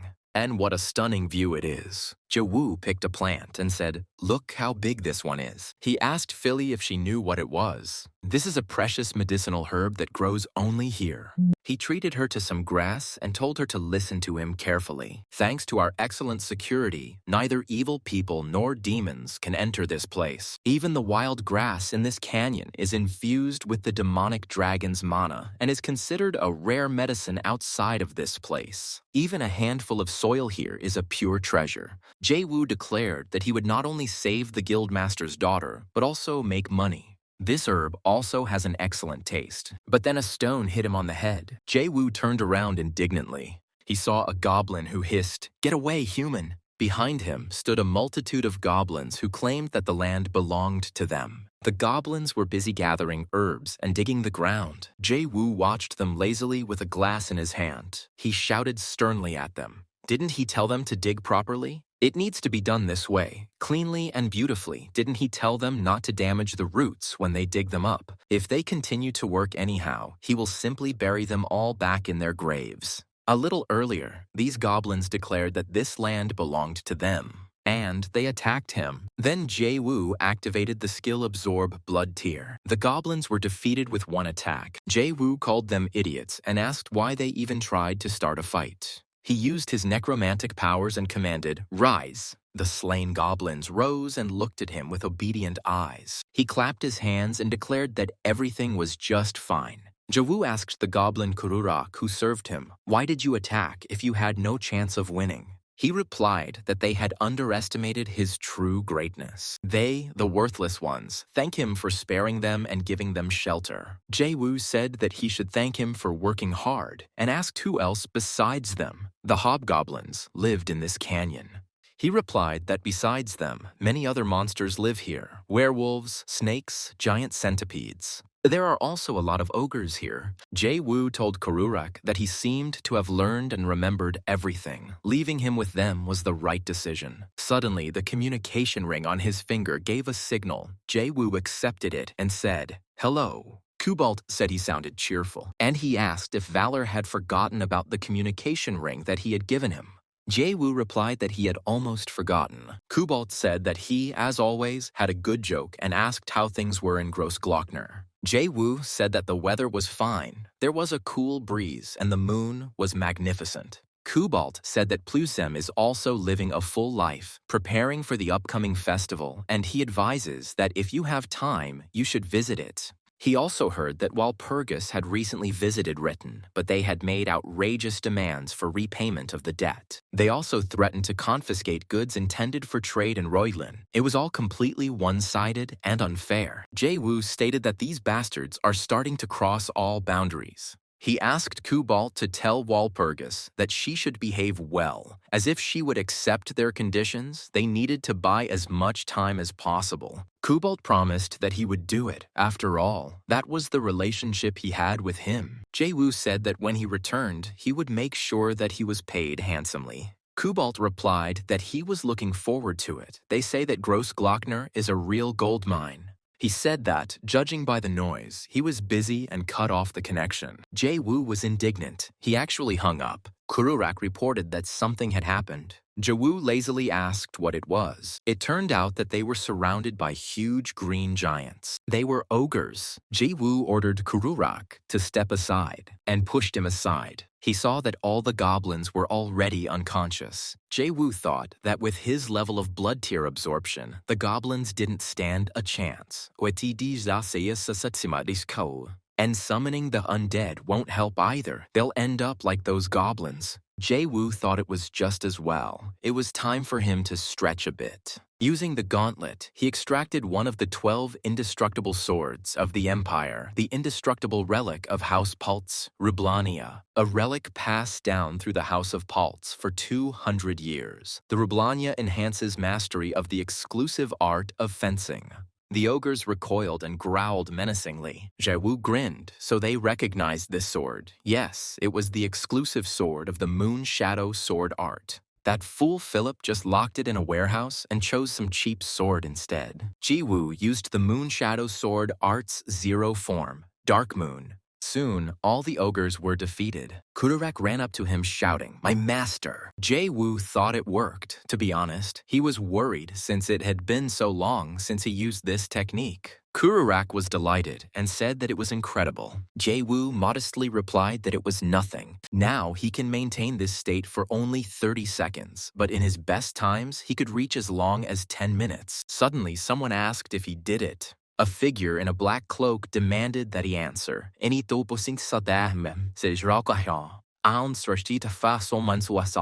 Jae-woo attempted to use the moon shadow sword art, but a clawed paw darted towards him, and she grabbed him by the neck. A creepy-looking girl with horns said she would wring his neck. The girl threw him far away with a strong blow. Jae-woo received a message that he had taken a powerful hit and had 10% health remaining. Jae-woo thought it was crazy how his health could be reduced so much from just one hit. The girl said it was a wild morning and asked him why he was destroying her property. Jae-woo asked who she was and demanded that she identify herself. The girl claimed to be the owner of Gross Glockner. Jae-woo was surprised. It turns out that she is the demonic dragon Schwarze Teufel. In the previous cycle, he was always a huge dragon. What happens with this cycle? The dragon girl said that he was distracted. She instantly approached him, and she said he was too relaxed. She then stated that she felt energy from another dimension. Jae-woo wondered why this self-proclaimed lizard was breaking the fourth wall. The girl said, "Unnecessary chatter, arrogant, unacceptable," and she rushed at him screaming, "Die!" Jae-woo shouted for her to stop and listen to him first. She replied, "Questions and answers, pointless." Jae-woo shouted that if he died, the demonic dragon would die too. The girl stopped and said, "Bad morning, explanation." Jae-woo explained that he had prophetic dreams and he saw her in them. She, the demonic dragon, will die a painful death. She clarified that his death was her death. Jae-woo replied that yes, and if she didn't believe him, then why didn't she check his memories? The dragon girl swung at him, but then she changed her mind and said, "Okay." She said that if he lied, he would die. Then she put her hand on his head and said that if he moved his head, he would die. Jae-woo said that he understood her. Suddenly, the girl pulled away from him with a surprised look. She said that this man's memory was full. Additional information, observation, and his memories are required. Jae-woo opened his memories and told her, "Look." She said that this was unacceptable and suspicious. "Can't see, blurry. The location of the memory is unknown."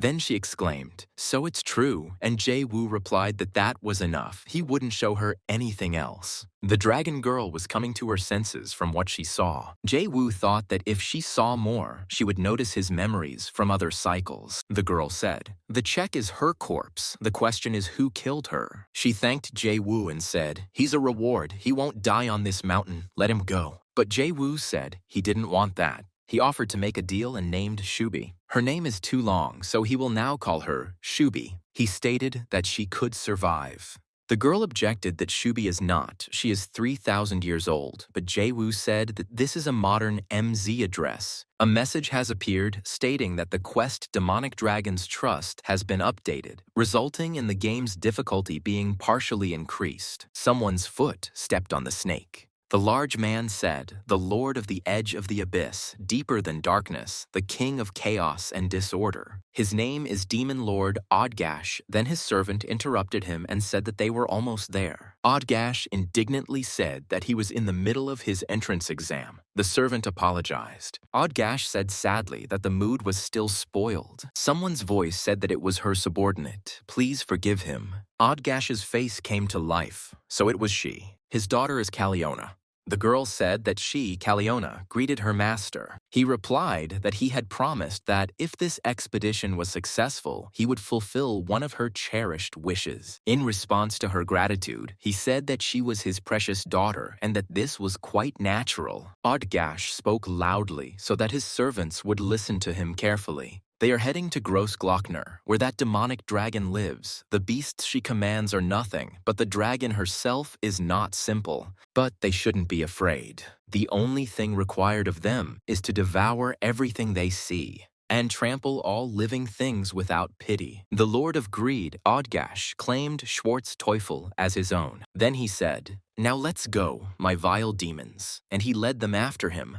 Jae-woo said that a new night had come, despite the fact that strange monsters and a dragon with incomprehensible linguistic insertions had gotten to them. They must collect as many medicinal herbs as possible and bring them back to Dresden. Jae-woo shouted encouragingly, "Let's begin." The goblin supported him with friendly shouts. He gave the command, everyone to their places. Kururak brought him a glass of mandrake cocktail. Jae-woo thanked him and told him to bring the same one for Philly. He thought, suddenly encountering a dragon in such a place, if he didn't remember the previous passage, he would definitely be dead. Why is everything so weird this time? From Philip's betrayal, before the dragon's sudden change in appearance. It's a good thing at least Walpurgis's face turned out to be cute. Jae-woo reviewed his actions history for this playthrough. He said that in everything he had experienced up to this point, there was not a single coincidence with previous experiences. Each event is completely new. He, Valorstead Valor, or rather the savior of humanity, Han Jae-woo, top one in the ranking, remembers every piece of the Grossglockner map down to the last pebble, and he was confused about the location of the demonic dragon's appearance. It was some kind of nonsense. Something was wrong. The Battle of Harheim between the Steel Selector and Pesamut, the betrayal of Friedrich, the right hand of the Elector of Steel, the crisis with the abbess of the Walpurgi Monastery, Margaretha, the main events are still the same. But the smaller events in them are different. It's not just a new world, so why are they so different? Looks like he's missing something. One goblin told the other that he had told him to be careful, and Jae-woo asked what had happened. The goblin replied that it was nothing serious. He had just gotten hurt while collecting herbs. Jae-woo told them to be careful. He himself knew what would happen if they scratched the roots. He thought that every time he turned away, problems arose. The goblin asked another if he was badly hurt, but he replied that everything was fine, brother. Jae-woo thought that it turns out they were brothers. If you think about it, Charlotte also had a sister, but in the last playthrough, he didn't know about it. He remembered that incident in the tavern, and also Margaret and Walpurgis. Since his passage changed, his perspective has changed too. Previously, his character was the Steel Voter, Lord of the Empire,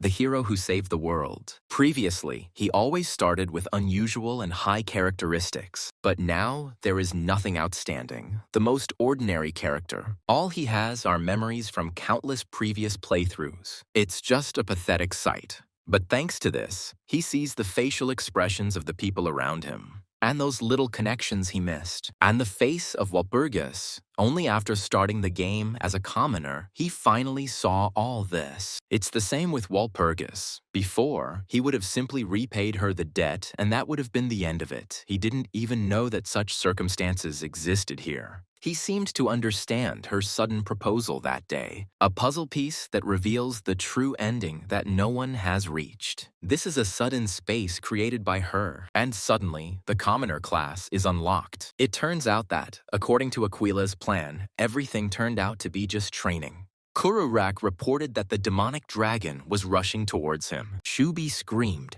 They came, just as he said. Jae-woo said, "Thank you for the predictable outcome, Aquila," Shubi asked. "Good morning." Jae-woo said that it made him remember again how wonderful this game is, Shubi asked. "Bad morning."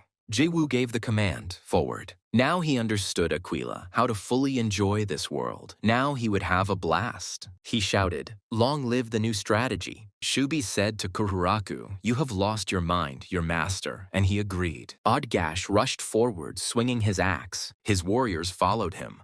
He shouted, "Here he is, the demonic dragon Schwarze Teufel." The warriors chanted, "Odgash, Odgash." Caliona said that something was approaching. Odgash asked, "A demonic dragon," but it turned out to be just a little man and a goblin. But Caliona said, "More." There was a loud explosion ahead. Someone's voice said, "Wah, eh, yes, in a strong, good morning." This is a dragon's nest. Then Shubi appeared and said, "Die." Odgash said, "How many years, how many winters, demonic dragon, he came with an offer. If she listens, it will seem tempting to her." But Shubi said, "Rejected." But she mentally said, "What did you say? Earth, impact, magic projection." Zhiwu mentally answered, "Okay, let's begin." Shubi passed it on. "Yes, I confirm." Shubi beckoned to Odgash with her paw and said, "Come here." He smiled understandingly. She wants to talk to him alone. What a shy girl. And the two of them left. Zhiwu sighed with relief and thought that he had been expecting Odgash's invasion, but this time he had arrived much earlier. He could be ignored, but the demonic dragon could still be useful. Zhiwu looked at the remaining warriors and said, "Just think, the greatest beauty of the continent, Lady Caliona, is standing right in front of him." Caliona removed her helmet and looked at him silently. Zhiwu thought she was quite an interesting character. Her role changes depending on the player's choice. She is the character with the highest risk and can be either an ally or an enemy. Her strength surpasses even Pisamut. It's not for nothing that they call her the Ice Queen. Zhiwu thought that she should be involved in his future strategy, so he smiled and said that she was even more beautiful in person. The spear point froze at his throat. One of the fighters accompanying Calion blocked his path. Zhiwu said that he wanted to talk to their princess and asked the mute servant to step aside, but she fiercely rushed into an attack on him. Suddenly, Kururak stepped forward and called her dirt under her fingernails. If she was going to harm his master, she would have to beat him first. Zhiwu said that Kururak was unrecognizable. He ran from the demonic dragon with only his heels sparkling. He told the spearman that Kururak was much braver than her. Suddenly, a whip flashed, and the woman with the spear found herself entangled in it. Hexus appeared behind Zhiwu. She tugged at the whip. The woman's body lunged forward and was hit by Piffenheim's blow. He declared that he would strike down anyone who would threaten his master. Caliona asked, "Vampires?" Zhiwu replied that it was true, so now everything would be fair. He asked her what it was like. Caliona said, so that's where he gets his confidence from. But he should not forget that they are the legion of the demon lord Odgash. Caliona ordered the troops to destroy them so that there would be no memory of the enemy left. Her army rushed into the attack with a cry for Lady Caliona. Zhiwu's fighters rushed to meet them. Zhiwu himself entered into battle with Caliona. Caliona stated that it was impressive. Not only could he use necromancy, but he could also block her attack. He was stronger than Petsamut. Zhiwu said that it was an honor to receive such praise from Her Highness, but to call Odgash the Demon Lord. If only her father knew about this, he would cry blood. The only daughter of the former first-ranked demon lord Kaimars, Caliona Raminia Kaimars. Caliona asked how he knew this. Zhiwu laughed and said it was funny. Caliona asked why he was laughing. He replied, how could he not laugh, being so stupid? To follow the killer of his own father. Caliona angrily asked who was whose killer. He was the one she respected most in this world. The warmth in his eyes when he looked at her always gave a sense of security and instilled hope in their fellow demons. He was a father she could be truly proud of. He was her source of happiness. But then Kaimars was killed by Gorokalm and Kaltus. Odgash then saved her and declared that from now on they were the strongest of the demon kings. He said that he hated them too. Lord Kaimars was his only master and longtime comrade. But now she needs to restrain herself. When the time comes, he will certainly help her. Will help to carry out her revenge. Caliona told Zhiwu to shut up. How dare he insult her lord? He should not expect mercy. She herself would tear him to pieces. Zhiwu said that she was blinded by her loyalty. Then she should look here first. He launched a magic projection. Odgash, addressing the demonic dragon, stated that it was quite romantic. She and he alone like this. How touching. Shubi asked, Kaimars, murder, but why? Kaimars, Calion's daughter, his subordinate. Odgash was outraged by what she was saying. Why did she think that he killed Kaimars? Gorokalm and Kaltus killed him.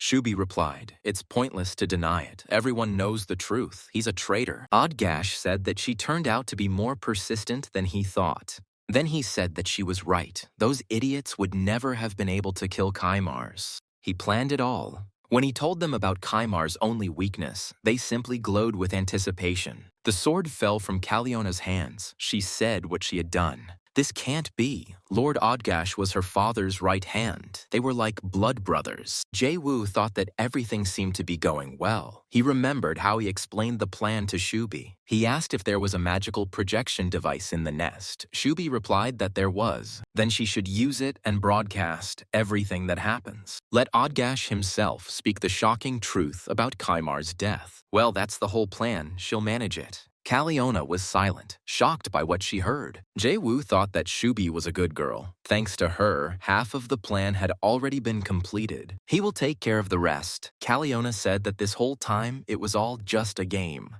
Even though they were so close, Hexus came up and reported that the cleanup was complete. Jae-woo ordered everyone to stay put and wait. She replied, "Yes, my lord." Jae-woo told Calione that she had served for 50 years without knowing who her real enemy was. That was truly blind loyalty. But will she continue to live like this? Doesn't she thirst for revenge? Jae-woo said that he would teach her the Kaimar's summoning technique and let her decide for herself how to use it. Caliona thought it had been a long time since she had heard of this technique. It was her father's magic. Magic that draws on the power of the universe and is capable of defeating even an army of demons. Thanks to it, he became #1 among the demon kings. Caliona asked how a stranger like him could know about her. Only her father knew about it. Jae-woo remembered how he studied all the guides from beginning to end, so he knows it very well. How terrifying the power of the summoning technique is, and its one fatal weakness. But, of course, this part will have to be hidden for now. He told Calione that he saw this in the Gospel of the Seven Demons, which describes methods for confronting the hordes of darkness.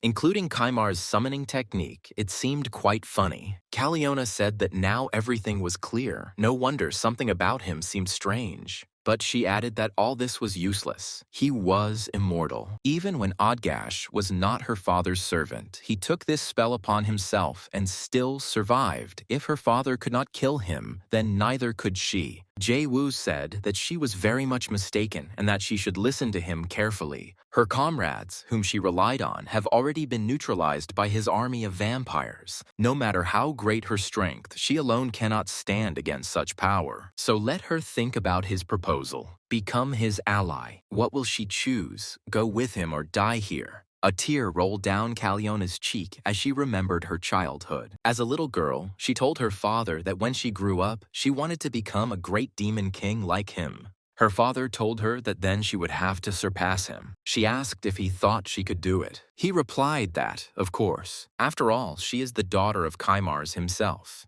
Caliona asked if she could really kill Odgash. Jae-woo was surprised. She was crying. Piffenheim reproached him, saying that it was too much, and Hexus said that my lord was so stern. Jae-woo asked them what they expected from him and told her to stop crying since she was the acting captain.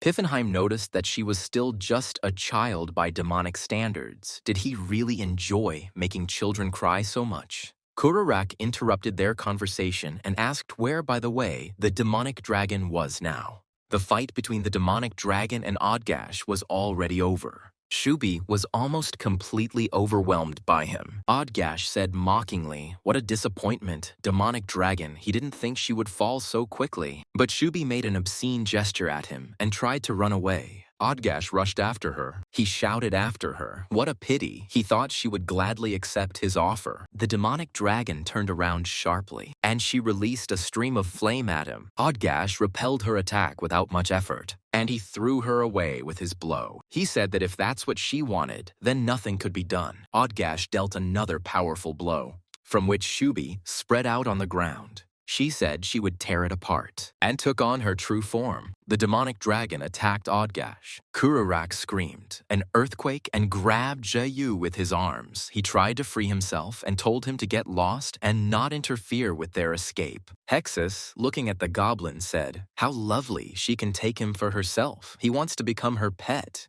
Piffenheim reported that Lady Shubi's mana was getting out of control. Jae-woo replied that it really looked like that. Her polyform was about to appear. Piffenheim asked, "Lichua stapoy." Saber. Shidrua. Ali din radikas and brandinguidas, weampaniturbenda. La faeges. Jae-woo replied that he didn't understand, but in Gross Glockner, the battles imposed a huge penalty on Shubi. He turned to Calione, and he said that now her task had become even more important and asked if she could cope.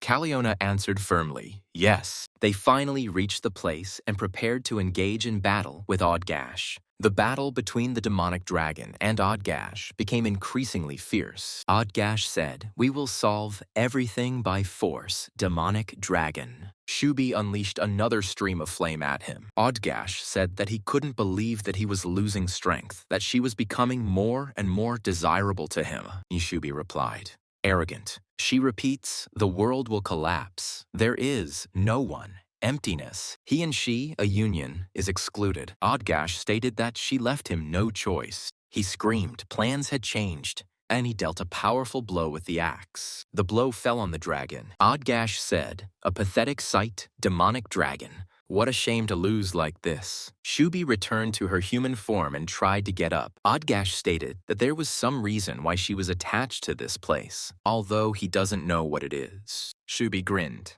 and she told him to go to hell. Odgash said that she held out until the very end, and that was excellent. He raised his axe and declared that he would cut her in half. Shubi said, "My role, that's it." Suddenly, Jae-woo appeared, rushed at Odgash and cut off one of his horns.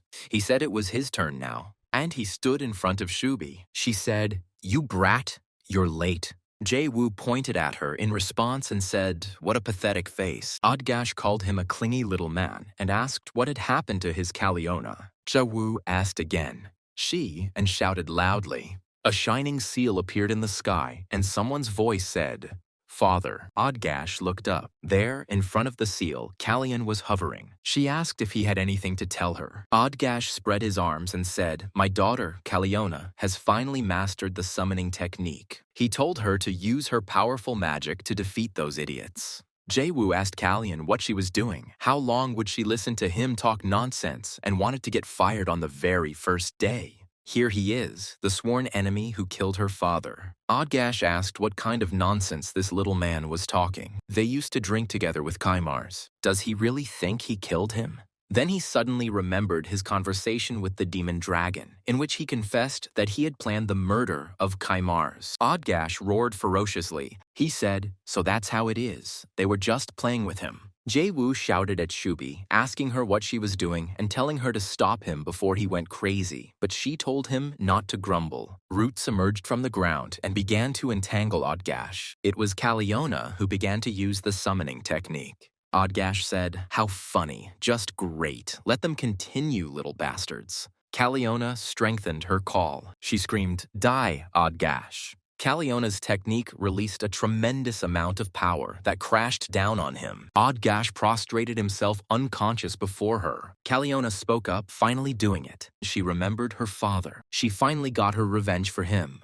But the battle was not over. Odgash stood before her again, saying that it was simply excellent. Caliona looked at him, confused. Suddenly, Jae-woo jumped up to him and hit him, saying, "That's enough." Odgash said angrily, "An insignificant person, a despicable fly." But suddenly he noticed that his wounds were no longer regenerating. Jae-woo rushed at Odgash again. In his hand he held the horn, which he had previously cut off from him. With this horn he dealt a powerful blow to Odgash's head. Jae-woo said that in order to defeat an immortal, one must use a part of his own body. Messages have arrived about defeating the third monarch, Odgash, receiving items and new skills, and also receiving the title of hero. Shubi said that this is the end, fool. Life, mistake, minimum mana. What now, comrades? Everyone is dead. Caliona wondered what she should do now. Jae-woo shouted at her that she was frozen and that she should hurry up. Caliona thought she had finally found her place. The girl held a cup of medicine in her hands and complained to her father that it was too bitter. Her father, Guildmaster Velia, sternly told her that she still had to finish it. He added that Lord Valor and his companions risked their lives to get it. The daughter asked if she drank it all, he would fulfill her wish. Jae-woo said, "So that means they have reached an agreement about the debt." But the guild leader interrupted him and suggested that they talk about business somewhere away from his daughter. When they moved to another room, Jae-woo asked again if it was decided or not. The guild leader replied that there was resistance from the knightly order, and Jae-woo was indignant. How dare the debtor behave so brazenly? The guild leader said that it seemed like the elector from Saxon was involved. The representative of the trading house stated that they were VIP clients and had already spent a lot of money here, so how could he do this to them? Can't they help at least once, since there is a trusting relationship between the trading house and Valia? Why doesn't he just arrange a meeting with voter Saxena? Jae-woo said that means they are making a fuss because if the debt is repaid, they will lose contact with Saxon. Jae-woo thought that now it was clear why the Ritters were acting so brazenly. The strength of the Emperor and Bayern was approximately equal. But if you add voter Saxena into the mix, it's no wonder Walpurgis can't sleep at night. Jae-woo wondered if there was any way out. He approached the guildmaster and asked what if they considered other forms of compensation other than transferring the debt. Then Jae-woo asked if he knew how to intimidate people. The head of the Ritter trading house read the message. He asked his assistant if Sax had really threatened to destroy them. He replied that in exchange for acknowledging the transfer of the debt, they offered to extend the repayment period. They had no choice but to acknowledge it. There was simply no other way. The chief ordered his assistant to immediately go to the capital. He could cling to the imperial cloak if necessary. He must do whatever it takes to fix this mess. Jae-woo read the message that his summon undead skill had increased, and the summoned vampires had been promoted to the Daywalker class. He said Rise Piffenheim to summon him. He appeared and greeted him. Jae-woo said that he, like the other vampires, had now become a daywalker, so he was giving him a special task. He declared that this letter contained his will and ordered it to be delivered to a man named Rebes Chaltz. He gave him the letters and told him to handle them with care. Piffenheim assured that he would carry out his instructions exactly. The guild leader informed Jae-woo that he had prepared everything he asked for. This is a carriage made by the best craftsmen, and only a few nobles can use it. Jae-woo looked at the carriage and said it was gorgeous. The guildmaster said that he had already loaded the payment for the herbs and some money for the journey. He would be provided with everything he needed. The leader asked what he was going to do with all this luxury. Jae-woo replied that he would smash the heads of those Ritter bastards. He asked if he wanted to know how he would teach them a lesson. The head replied that he did not. His daughter peeked out from behind the head. Jae-woo greeted her and said that although she felt better, she should still take care of herself. The girl said that she also brought something for him, and she kissed him on the cheek. The guildmaster and Caliona were astonished. The girl said that it was a gift. After Valor and the others left, she asked her father if he remembered that she said she had one wish. The father sadly replied that yes. The girl said that she wanted to become Mr. Valor's bride. The guild leader remembered how his daughter used to say that when she grew up, she would marry him.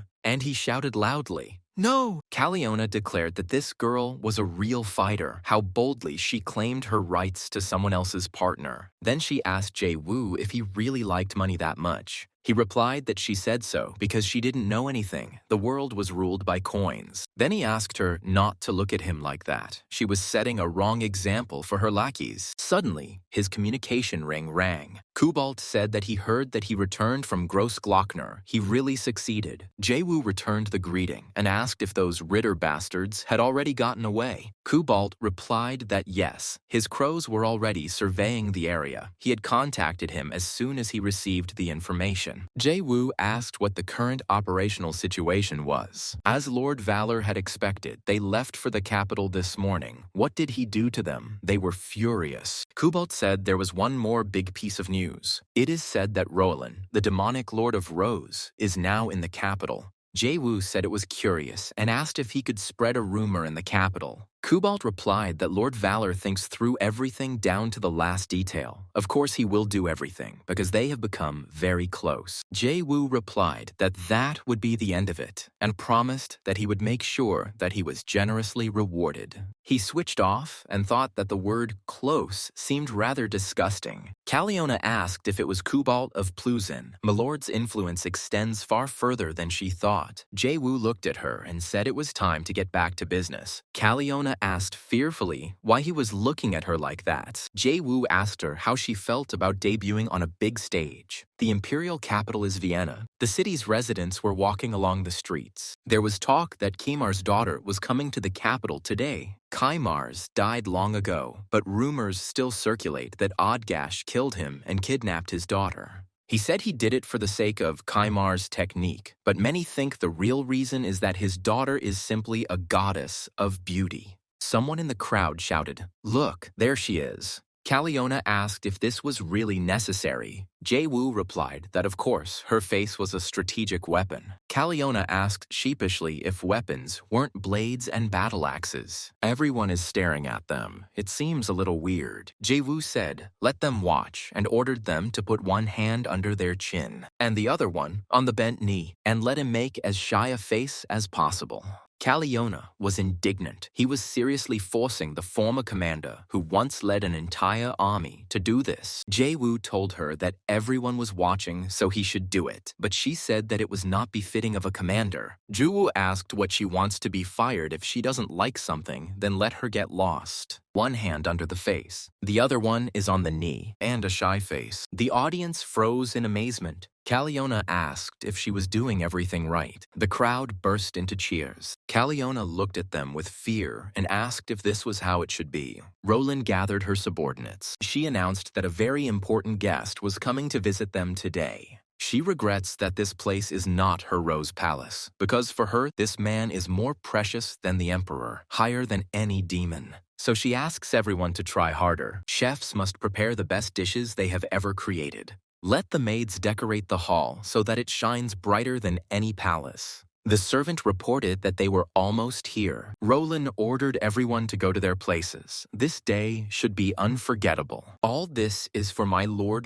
Kimars. The demonic Lord of the Rose is Roland. Her beauty and voice could captivate any man. Even demons envied her. But her true power was not in her appearance. Thanks to her managerial abilities, she turned Roserent into a powerful state. She was called the Bride of Roserent, but there was something no one knew, the story behind her crown. Roland stated that the only one she could open her heart to was Lord Kimars. Her feelings are unchanged, she asks him, begs him. But then his daughter ran up to them and asked who this sweet lady was. She was so beautiful. Kimars replied that she was his colleague. The girl handed Roland some sweets and asked her to accept them, and she and Uncle Odgash did so.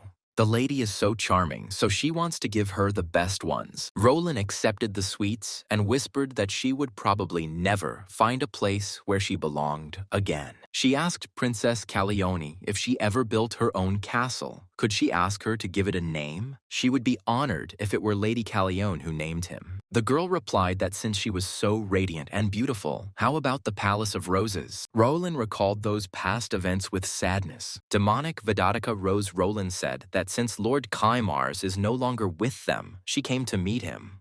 His only blood heir, Lady Caliona. She said she was sorry. If they had been at the Palace of Roses, she would have given her a much more elegant reception. Caliona replied that this was more than enough. Roland added that she also expressed gratitude to Lord Valor because it was he who brought back the princess, whom everyone thought was dead. She stated that she had heard about him from her friend Countess Neuter Bayern, who said that he overcomes difficulties in unusual ways. And there is a curious connection between them. Jae-woo suggested leaving it for now and moving closer to the matter. Roland said it was a shame because she loved love stories so much. But conversations about business also bring her considerable satisfaction. Jae-woo stated that the real reason for his visit was that he had come to deliver a message from Steel Elector Prince Philip. Roland said that meant he was still alive and asked if she could meet him. Jae-woo replied that no, he was in bad condition right now, so he was here instead. Roland stated that it was time to get to the point then. Lord Valorstead Valor. Jae-woo reported that Prince Philip said the following. Since he is unable to act openly, he vests in Valorstead Valor the powers of attorney with unlimited jurisdiction. In the near future, Roland will have to assist him in returning the finger. GK thought that even if he had to lie, he had to persuade Roland to his advantage. Considering that Margareta was under the curse of he who hides in the grave, Petsamut also receives the support of the Great Lord. Therefore, Margaret alone will not be enough. He cannot personally kill someone who is under the protection of the Great Lord. Therefore, bringing in Rolin is crucial. He will have to shift all the blame onto Petsamut. Jae-woo finished speaking and said that this was His Highness's message. Rolin stated that she had a condition. Jae-woo asked what it was. She said that he was probably already aware of her current situation. If he really is His Highness's representative, then the Emperor will not be able to ignore his words. Jae-woo said that if that's what she was talking about, then she didn't have to worry. Everything is already prepared. Imperial capital Vienna, Imperial Palace. The envoy of the Ritter Trading House, addressing His Majesty, said that how could this be, since they had been promised support. Franz IV, the ruler of the empire, replied that he was very sorry about that. However, after listening to the circumstances, his heart softened. The envoy tried to say that a certain order must be observed in such matters, but then his gaze fell on the bags of gold lying behind the throne. The emperor stated that he had said no outright, but since they had brought a modest offering, he had heard that the Velia Trade Guild supported them. The envoy recalled how the head of the trading house sent him to the capital and ordered that this issue be resolved by any means necessary. He thought, what bastards. The steward announced that Lord Valor had arrived. Jae-woo entered the hall and said that it was a great honor for him to appear before His Majesty. Valor stead Valor at his service. The emperor said that it was glorious. He was expecting him and advised not to pay attention to this man. He is nothing more than a screen, an empty decoration. Jae-woo told the emperor that he would like to speak privately with His Majesty. The guards began to lead the envoy of the trading house out of the hall. He shouted that this couldn't be done, that the Ritter Trading House had done so much for him, but it was all useless. Jae-woo waved after him with a smile. Odgash Castle, is interested. The young girl screamed fiercely. This pig, this thick-headed old donkey, is her father. She told me to leave everything to her. It's all because of that damned Caliona. A servant came in and reported that urgent news had arrived. Odgash's daughter exploded. What else? The servant said that the emperor had issued a decree imposing an economic blockade on their lands. The girl looked at him angrily. And then she said, "And what is this supposed to mean? It seems they are in trouble." The emperor asked Valor if he was satisfied, and he replied that everything was fine now. Jae-woo stated that, looking at the prosperous capital, he could not admire His Majesty's achievements, and he felt embarrassed to set foot on this sacred land. The emperor said, "Enough flattery." He thought to himself that this was a rather slippery type. In his short time in the political arena, he has cleverly used Kaimar's daughter to pacify regions hostile to demons, and made them his allies. There is undoubtedly some purpose to his visit. Still, he's no more than a drunken mouse in front of a cat. Jae-woo decided that this was what he must be thinking right now. He already understood everything. He'll have to drag out time and chat, but the end is still predetermined. The emperor said that he was very self-confident, which is what brought him here. Jae-woo knelt down, and he said that he humbly asks His Majesty to move the economic blockade from Rosarant to the domain of the demon king Odgash. The emperor asked what he would gain from this, and Jae-woo replied that it would be an alliance with the demon lord of Rosenrath. The emperor said that this was ridiculous. Did he really think that this 1,000-year-old spider widow would submit to his will? He would not compromise. Jae-woo assured her that she would carry out His Majesty's will without the slightest hesitation and handed him a message from Roland. The emperor was surprised and asked if he was sure about this. Roland herself agreed to pay him 10,000 florins a year. Is there any evidence of the authenticity of this document? Jae-woo said loudly that Odgash was now the most despised villain on the entire continent.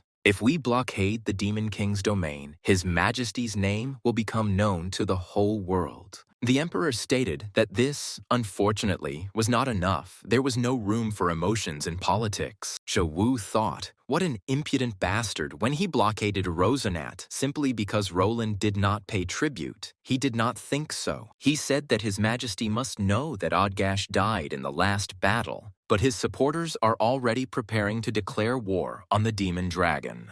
The source of the conflict has not yet been eliminated. The citizens of the empire are frightened. It is time to make a decision. The emperor declared that his tongue was truly silver, and with such persuasive powers, he could have paid 10 million florins without blinking an eye. Wu replied that his majesty was too kind, and a message appeared that the skill Mephistopheles game had been activated. Wu said that he only wanted to repay his majesty's generosity with a modest token of loyalty as a devoted son of the empire.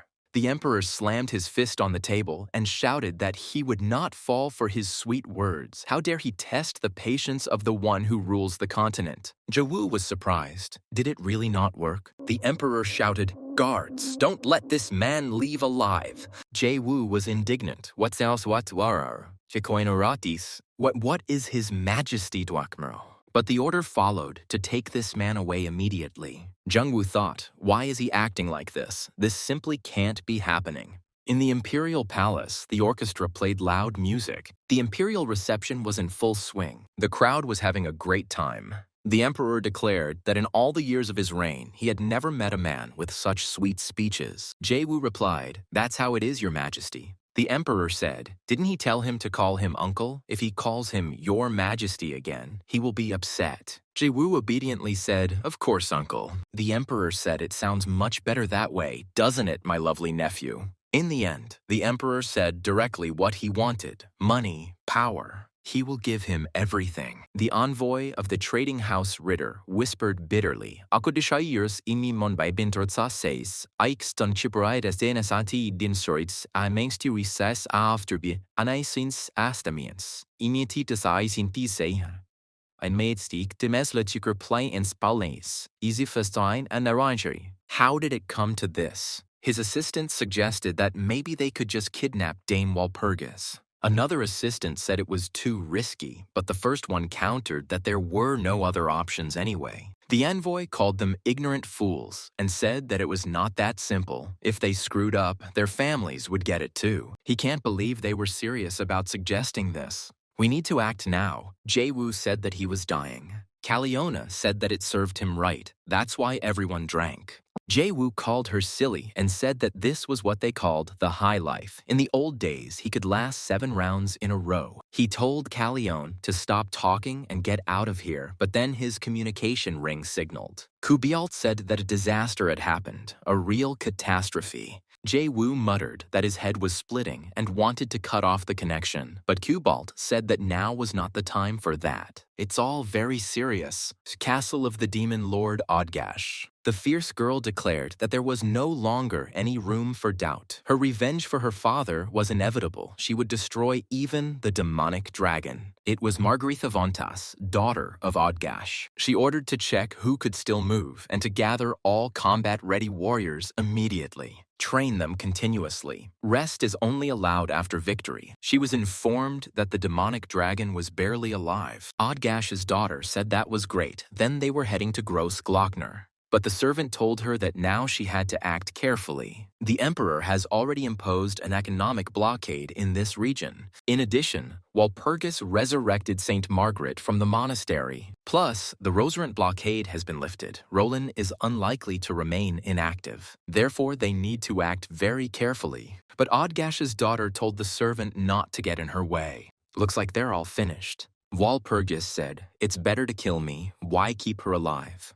The head of the Ritter trading house said that he only wanted to convince the emperor. She need not worry. Their fortress is surrounded by a lake, and its iron walls are impregnable. Even Bayern will not have a hard time taking it. Everything will work out as it should. Walpurgis said he was an idiot. Did he really think they would knock politely on their gate? The chief's assistant became furious and shouted at her to shut up. She makes too much noise for a prisoner, and she was close to that bastard Valor. Just remembering the humiliation he put him through makes him boil with rage. He shouted at Walpurgis that he would make her endure the same shame instead of him. She replied that he was a sick bastard. The head's assistant said that yes, he was worthless, and that what she was going to do, she was not capable of anything now.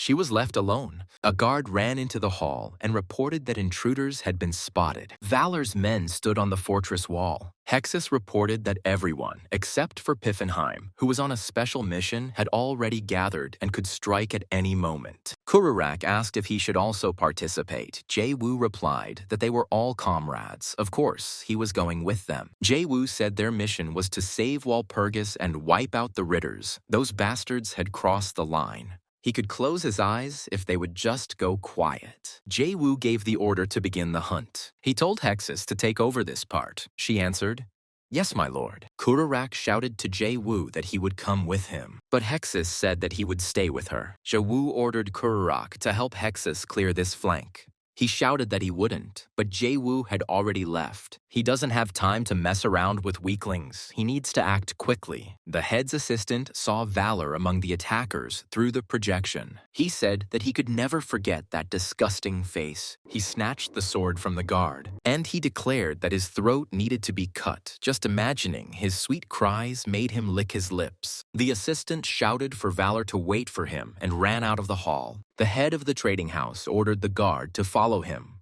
Walpurgis thought it was Valor. He came to save her. He always came for her. Looking back, he always kept an eye on her. But now she is infuriated by her own helplessness. Walpurgis tensed her muscles and cracks appeared on the post to which she was tied. The head of the trading house Ritter said that everything was going so smoothly, he needed to go to the capital himself. Suddenly, he felt danger. Walpurgis was freed from her bonds. The head of the trading house screamed, "This monstrous bitch! She broke through the fortified wall, but it doesn't matter because she doesn't even have a sword." He swung his sword at her and shouted, "Die!"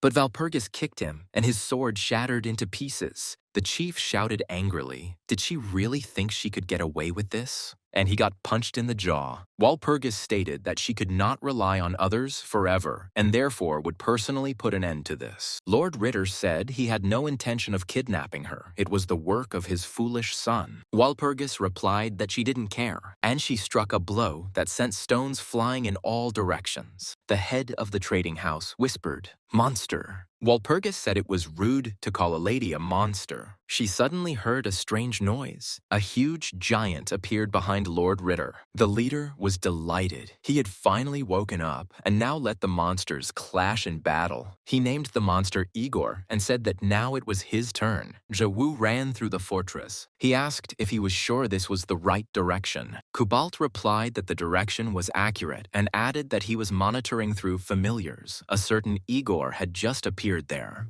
This human weapon, created by Ritter, the same one who once carried out the massacre in Ritter's castle, is a truly cruel creature. Jae-woo said that this wasn't in the original line. He thanked Kubalt for the tip and hung up. The chief's son chased after him, shouting, "Valorstead, Valor." Jae-woo snapped his fingers. I desse quasos sortem chans desse kurmamax, apaspashin faishin sprung, ganingar. How dare he humiliate him?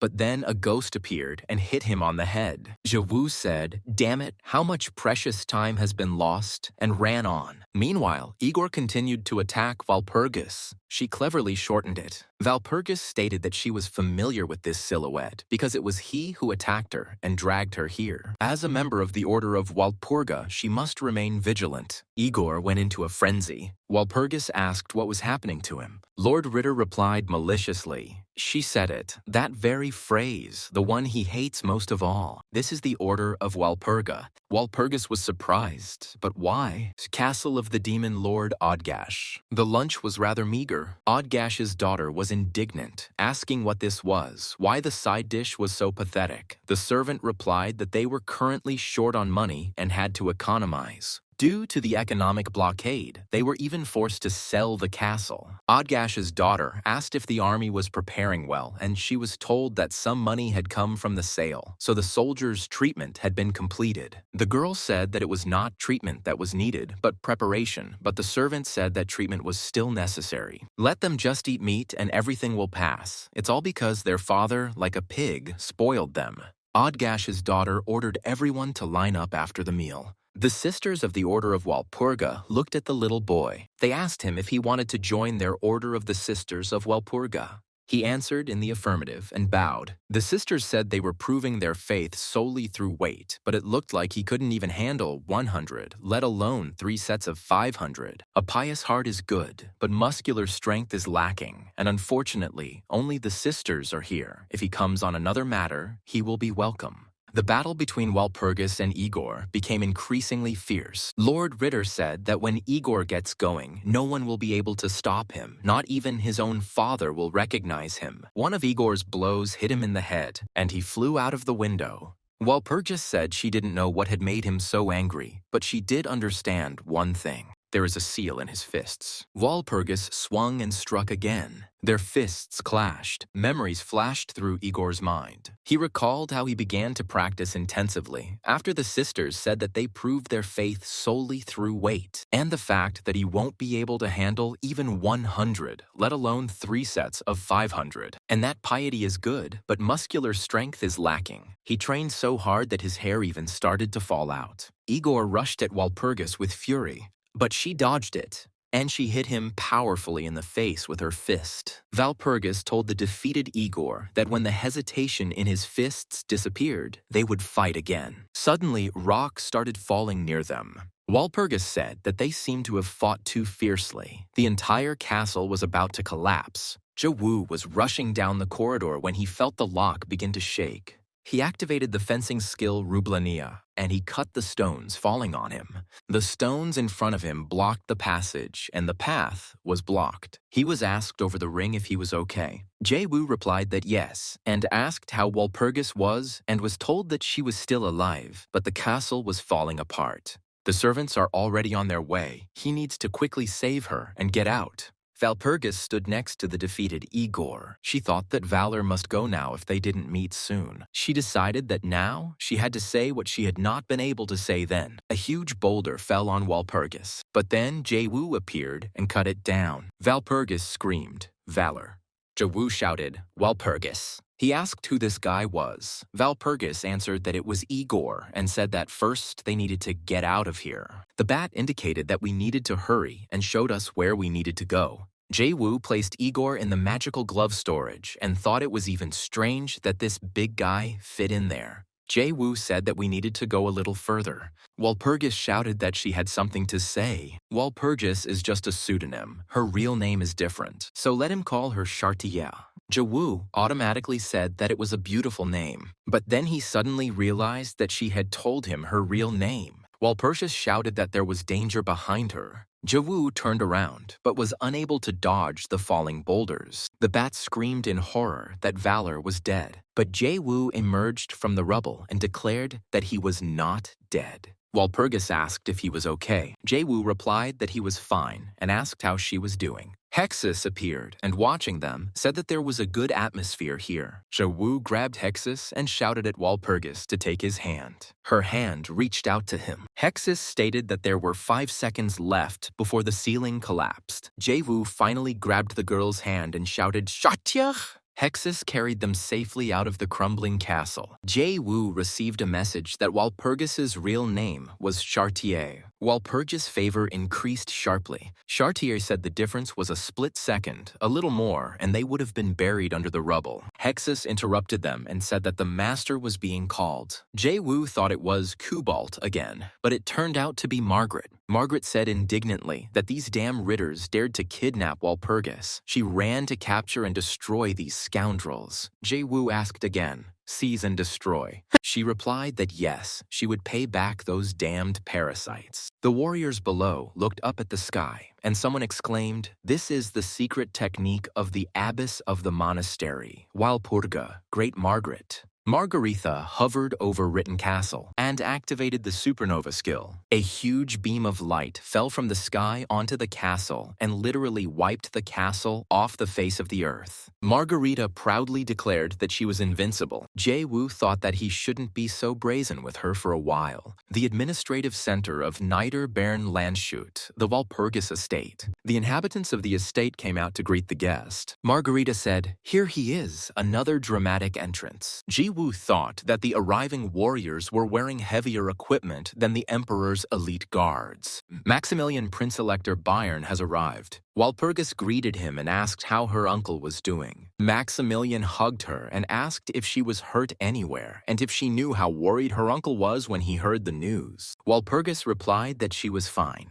She added that thanks to valor, she was able to remain unharmed. The prince looked darkly at Jae-woo and asked if he was Valor and advised him to simply disappear unnoticed, as his name suggested. Margarita called him an idiot. She said that without valor, the situation would have turned out badly. Walpurgis remained unharmed because he ran first. Maximilian said with displeasure, if only he hadn't arrived later than that brat. He told Valor to consider himself lucky. Jae-woo wondered if he could have gotten here faster with all these people. Maximilian asked dear Walpurgis to sleep with her uncle today, but Margareta rudely told him to get lost. Valorstead Valor will be knighted for his many contributions. Prince Maximilian said, serve Walpurgia with steadfastness and devotion. Jae-woo warmly thanked His Highness. He thought that today Prince-Elector Bayern had knighted him. He could not deny his achievements in saving Walpurgis, although he didn't look particularly happy about it. The Ritter's debt was transferred to him in the form of a land deed, and some people seemed irritated by this. But the emperor said that these worthless people dare to show disrespect to his brother. He said that life is money and power and taught them a lesson. So the long day passed. He was so tired. Walpurgis' pursuers have disappeared. He is now an official knight and has even received territory. And yet, it is surprising. He had watched her countless times. But now, everything about her seems new. Suddenly, Jae-woo heard someone scream. He turned to see an enraged Caliona. She asked indignantly how he could do such a thing. He told her to follow him and then suddenly disappeared. What should she do? Someone put a hand on her shoulder and advised her to calm down. It was Roland who said she needed to calm down, pull herself together, and challenge again later. Caliona asked again, confused. Pull yourself together. She meant strength training. She trained a lot under Odgash's guidance. Roland said softly that this was not the kind of training. Caliona stated that she would retreat for now and that Valor would respond when she challenged her later. Jae-woo told Roland that she saved him. She replied that a sudden disappearance from the capital would shock anyone. Jae-woo declared that it was time to sleep now. But then Walpurgis appeared and called him Valor. She asked if he could go for a walk with her. Jae-woo responded enthusiastically, let's go right now. Walpurgis said it was a really tough day. They stood silently under the stars. Then Jae-woo asked if the name Walpurgis was a pseudonym. She replied that yes. To be more precise, this is a baptismal name. The holiday dedicated to Walpurgis is called Walpurgis. Jae-woo thought that it was no coincidence that her name was similar. There are different gods in this game. Ruben, the god of justice. Walpurga, goddess of compassion. Orbiana, goddess of nature and life. Marga, god of light. And the goddess of time and space is Aquila. Jae-woo said that Shartya is a very beautiful name. She replied that he could call her by that name when they were alone. Jae-woo stated that he would only call her that when they were alone. He thought that everything was going well. At this pace, there might even be a kissing scene. But then suddenly there was a loud explosion. Shubi appeared and said, Valor, let's go.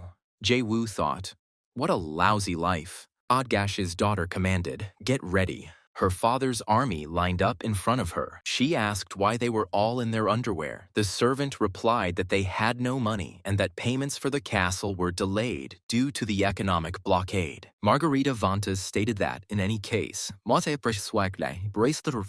they are now heading to the lair of the demon dragon Grossglockner. She ordered the warriors to fear nothing and to devour everything that moves. Odgash's daughter said that the demon dragon would be defeated by her. Jae-woo screamed, why now? Why is she interrupting at such an important moment? And in general, such matters should be handled by people whose level of pay is much higher than his. But Shubi answered sternly, no, only him. They ended up in Grossglockner. Jae-woo asked what they were doing here. Shubi looked at him appraisingly and was lost in her memories. This unusual energy emanating from his body. He is cunning enough to play with Odgash. And finally, that huge memory that she saw then. Shubi touched Jae-woo's forehead with her finger. He indignantly said what she was doing, and she asked in response, can he hear her? Jae-woo replied that they could hear her well. Then Shubi said, "Okay, I'll make a soul contract with him." Jae-woo asked again, "A soul kree chaos.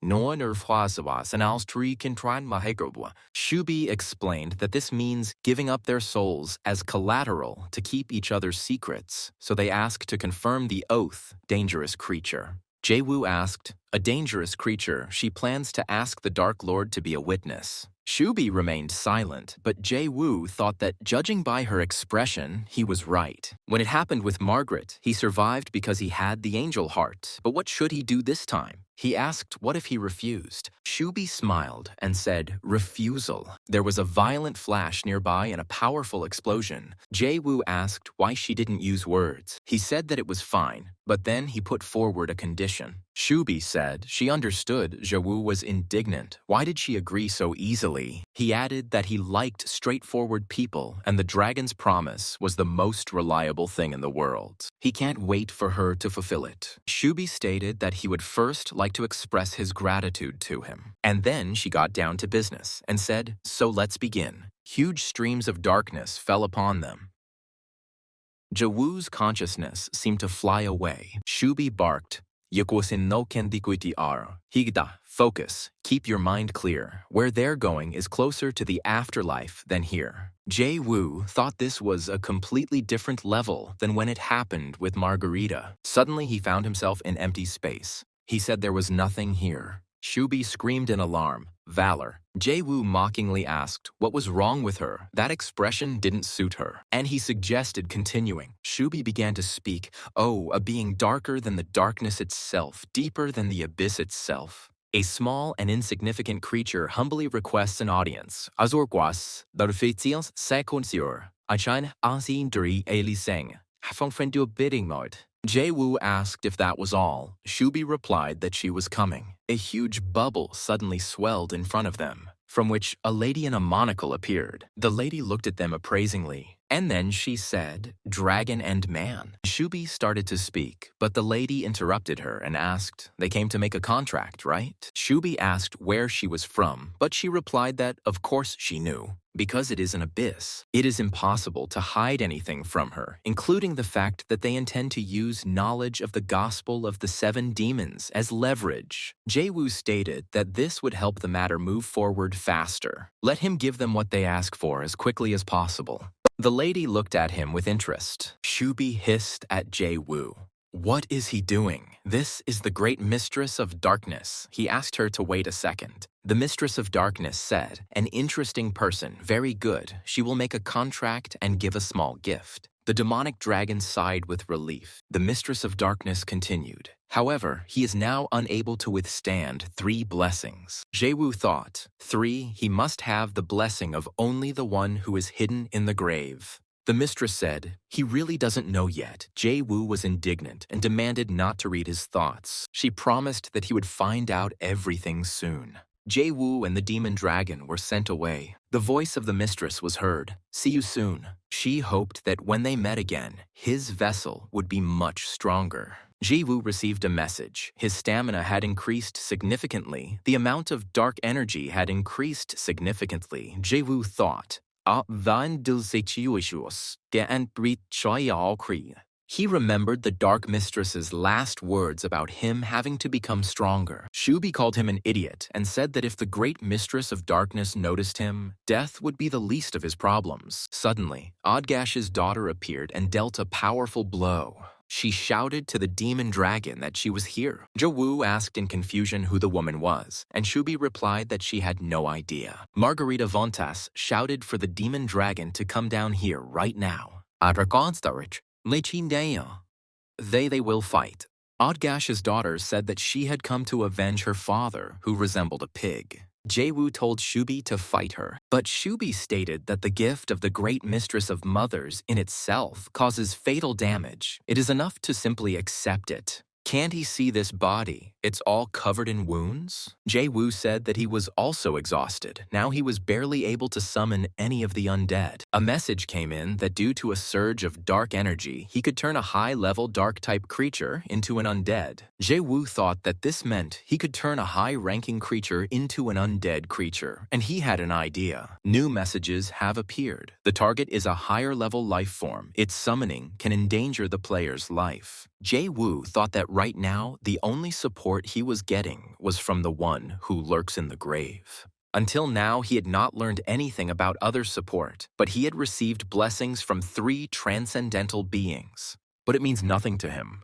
Jae-woo declared that they should be prepared to bestow upon him countless more blessings. The great Dark Lord chuckled. Jae-woo began summoning the undead. Margareta Vontas and her warriors watched his actions with alarm. Philip appeared. Jae-woo told him to stop showing off and deal with his opponents quickly. Prince Philip glared at him. Jae-woo said what kind of attitude this was and activated Lord Philip's soul subjugation. Philip said he would kill him. Jae-woo replied with a grin, "Let him try." Philip turned towards his opponents. Margareta Vontas asked if he thought he could stand up to her with just one undead at his disposal. She said, "You impudent brat," and sent her warriors into the attack.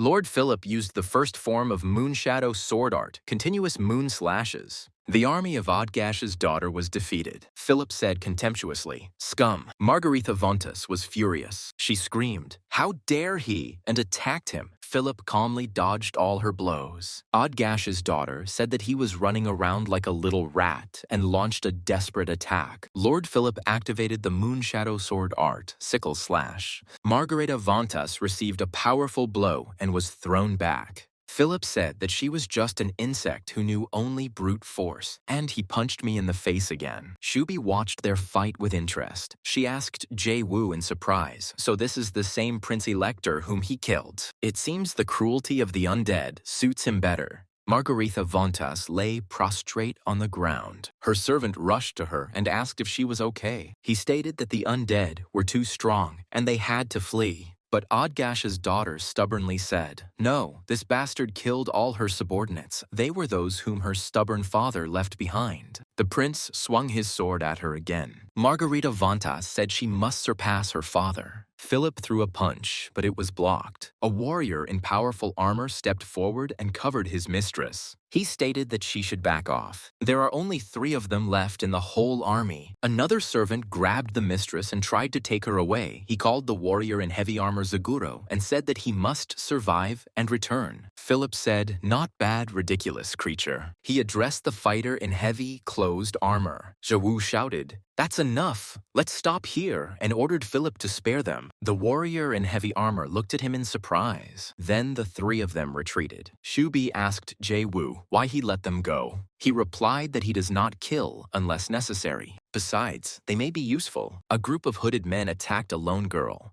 It was the peerless swordswoman Falk, the Guardian. She defended herself desperately. However, the forces were clearly not equal. One of the attackers pierced her with a sword blow from behind. A message has appeared that the Guardian, the peerless swordswoman Falk, has been killed. A warrior in heavy armor caught up with Margareta Vontas and her servant. The servant said, "You're alive, Zaguro." Odgash's daughter rushed to her. She screamed that if she hadn't interfered, she would have been able to surpass her father. The warrior in heavy armor took off his helmet, and it turned out that it was a beautiful girl. The servant stated that Zaguro had certainly acted without malicious intent. In some sense, she had acted solely out of a conviction to protect her mistress. Odgash's daughter frowned, and she said that she would forgive her, but only this time. Jae-woo was stunned to receive the news of the death of the peerless swordswoman Falk. He told Shubi that one of the guardians had just been killed. Did she know anything about it? She asked, "Are the guardians somehow connected with the seal?" And she told Ziwoo to follow her. They made their way along a difficult and dangerous path, and miraculously avoided several traps. Jae-woo stated that she could have at least explained what was going on before dragging him along. Shubi told him to shut up and hold on a little longer. They were almost there. She said she had already told him that there was something important that was related to the survival of the world itself, and this was it. She added that if this seal were broken, the world would end instantly. They stopped in front of a huge closed door. Shubi warned that she was opening it. Jae-woo asked worriedly, "Is there something even worse there?" The door began to open and thick green smoke began to pour out.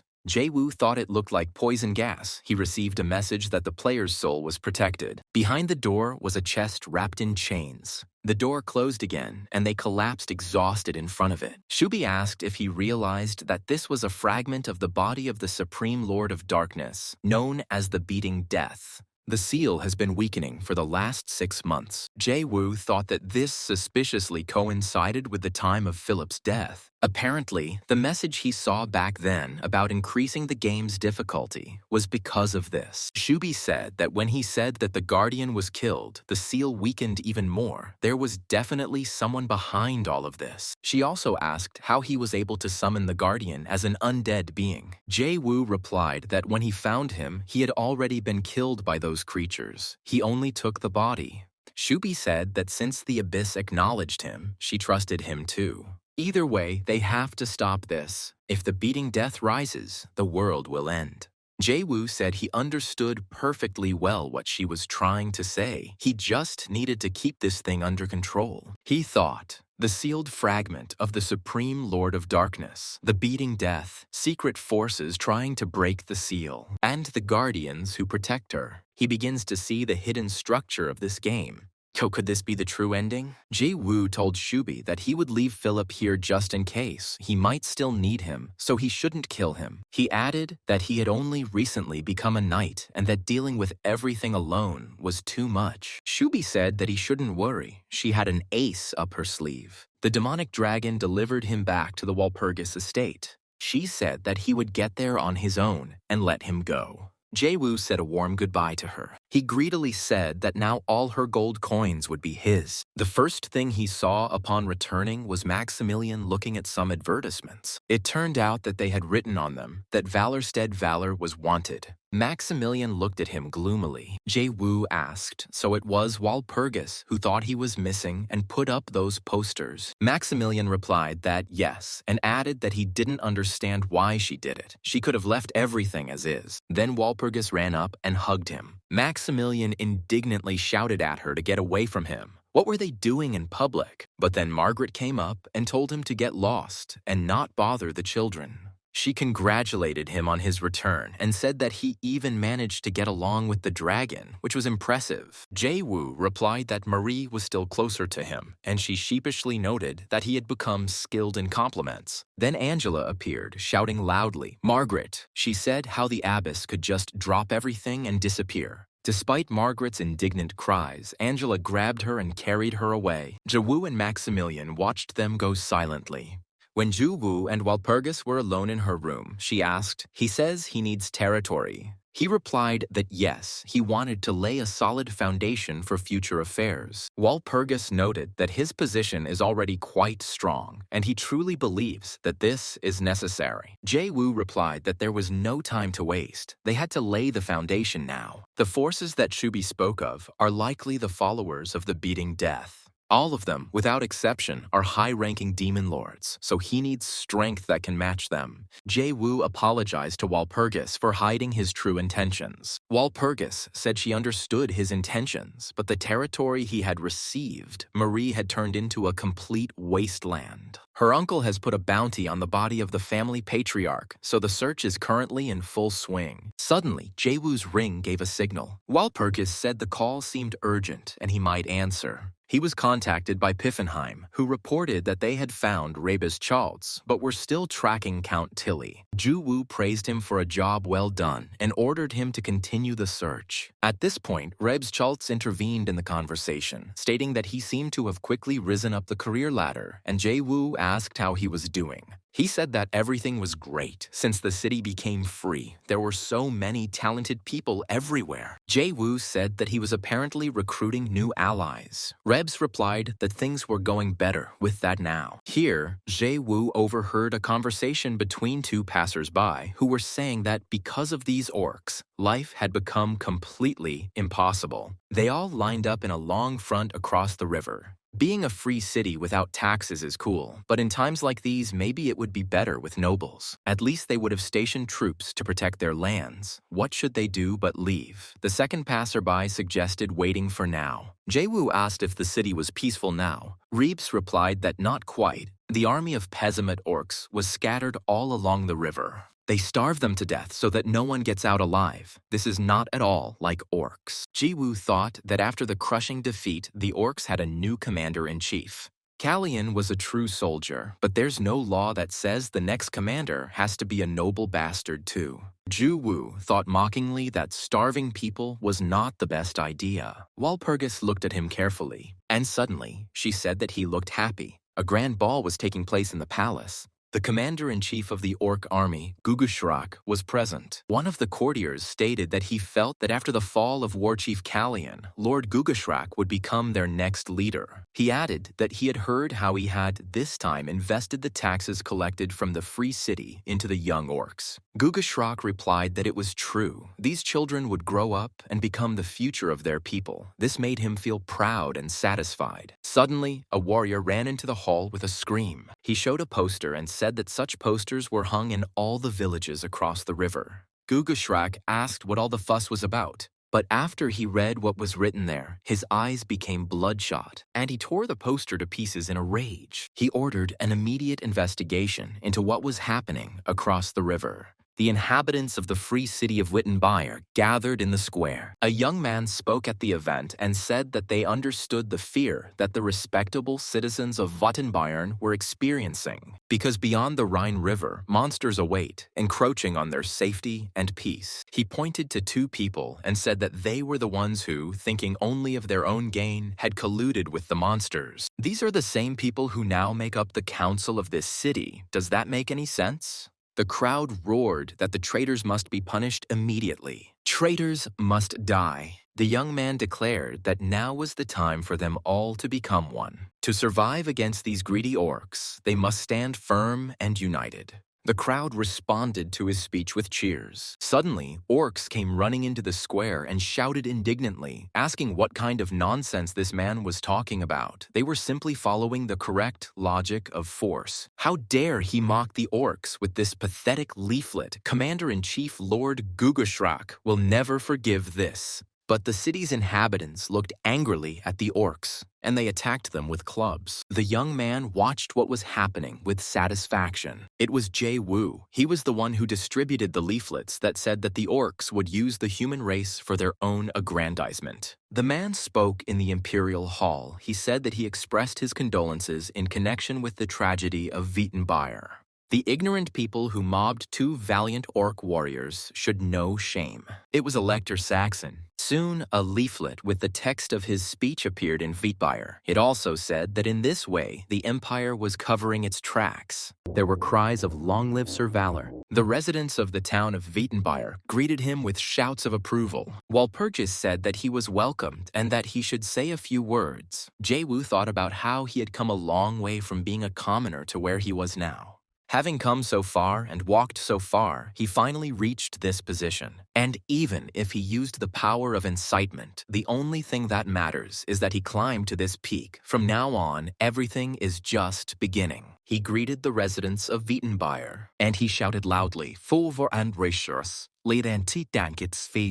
Looking at him, Walpurgis thought that he looked happy. Valor captured Wittenbayr in 2 days. Valor's comrades joyfully congratulated him at a friendly feast. Jae-woo told them that they had worked hard these past 2 days. Here, Reebschaltz grabbed him and declared that enough of this stuffy talk. The main character needs to go somewhere. He led him to the door and kicked him inside. Jae-woo found himself in Walpurgis's room. He apologized, but Walpurgis said everything was fine. She invited him to sit down and stated that she just wanted to talk to him. After an awkward silence, Walpurgis said that if you think about it, he really is incredible. He always gets out of any situation in the most unexpected ways. Jae-woo replied that he simply used his wits at the right moments. Then with Philip, and yesterday too, he is not the person who deserves such praise. Walpurgis said it was not worth it to exploit the prejudices of the people of Wittenbayr and win their hearts. In fact, modesty is a sin. He needs to stop and acknowledge his merits. Jae-woo said that he thought she wouldn't like this way of doing things. He said he was surprised by this. Valpurgis thought that everything was correct. Since Valor was doing it, she is ready to believe in anything.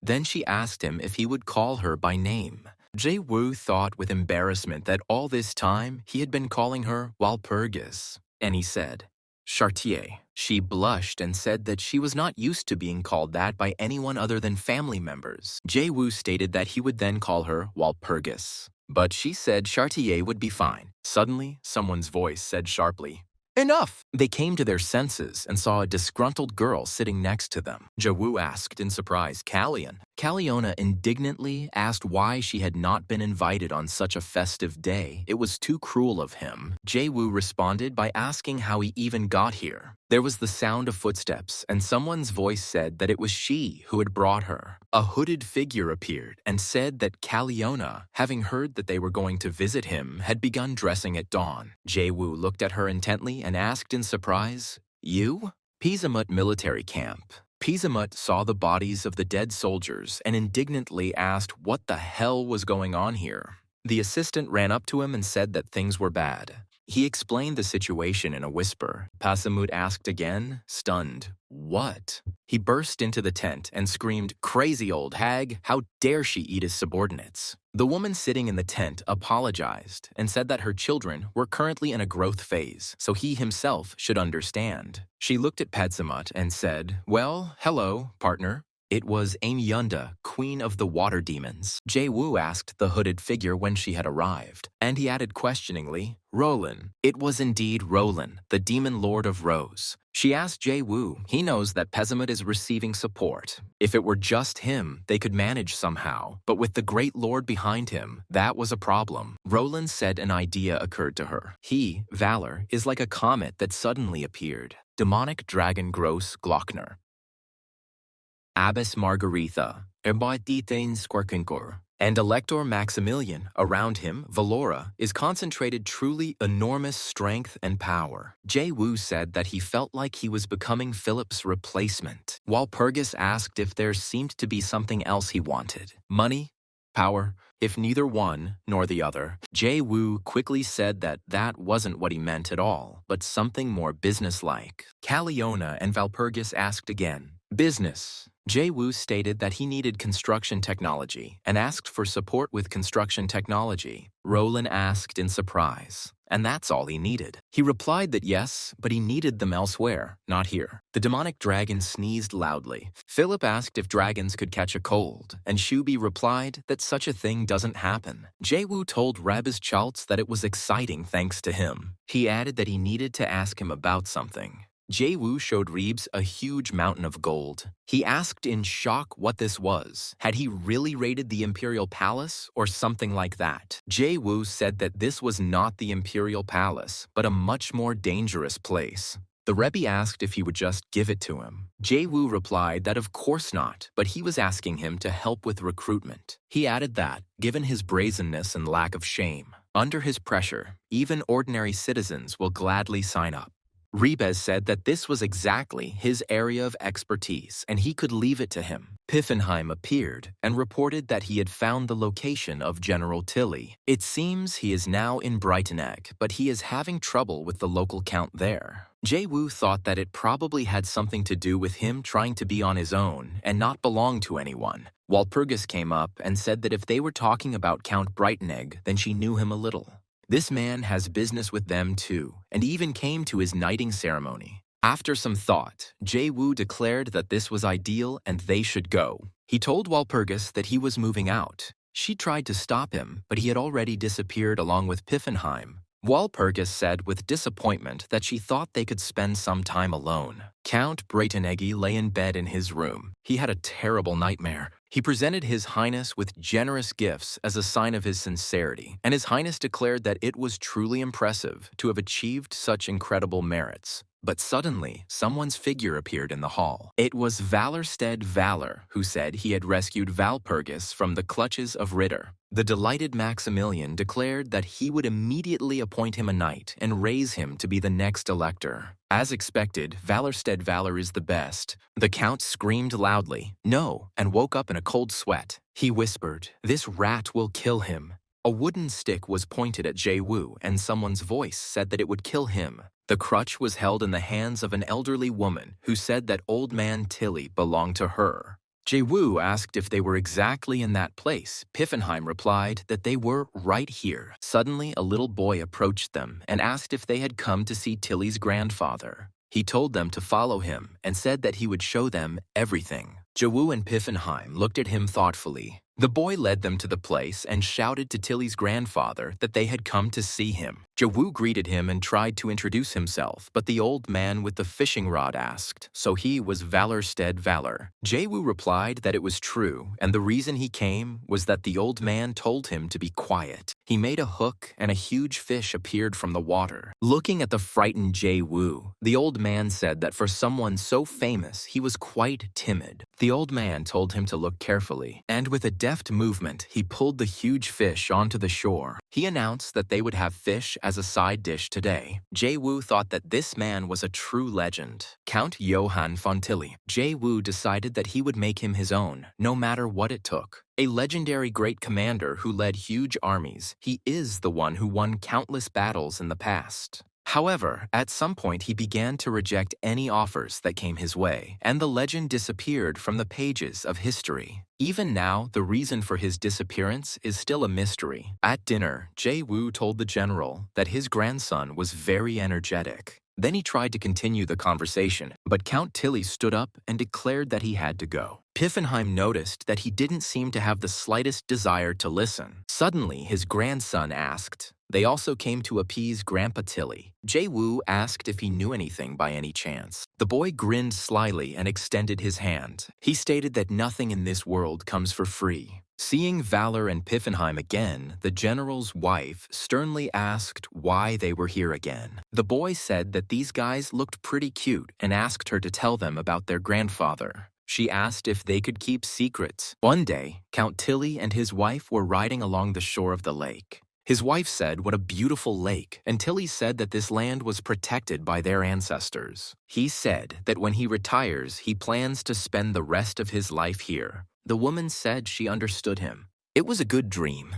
General Tilly stood at his mother's grave. Tilly poured rum on the grave and said that it was the same rum that she liked so much. He bought it to treat her. He promised her that he would protect this land. Count Breitenegger, accompanied by soldiers, stood before General Tilly. He asked how much longer he was going to be stubborn. It was time to return the money he owed. The general's wife told him that they would never give him this land for anything in the world, not to such a small-time scoundrel as he was coveting it. Count Breitenegger stated that, in any case, it was only a matter of time before this land would become his, so he advises them to listen while he still speaks politely. After listening to the woman, Piffenheim said that this story was not as simple as he thought if this land was mortgaged for debts. But Jae-woo said that everything just became much easier. Estate of Count Breitenegger.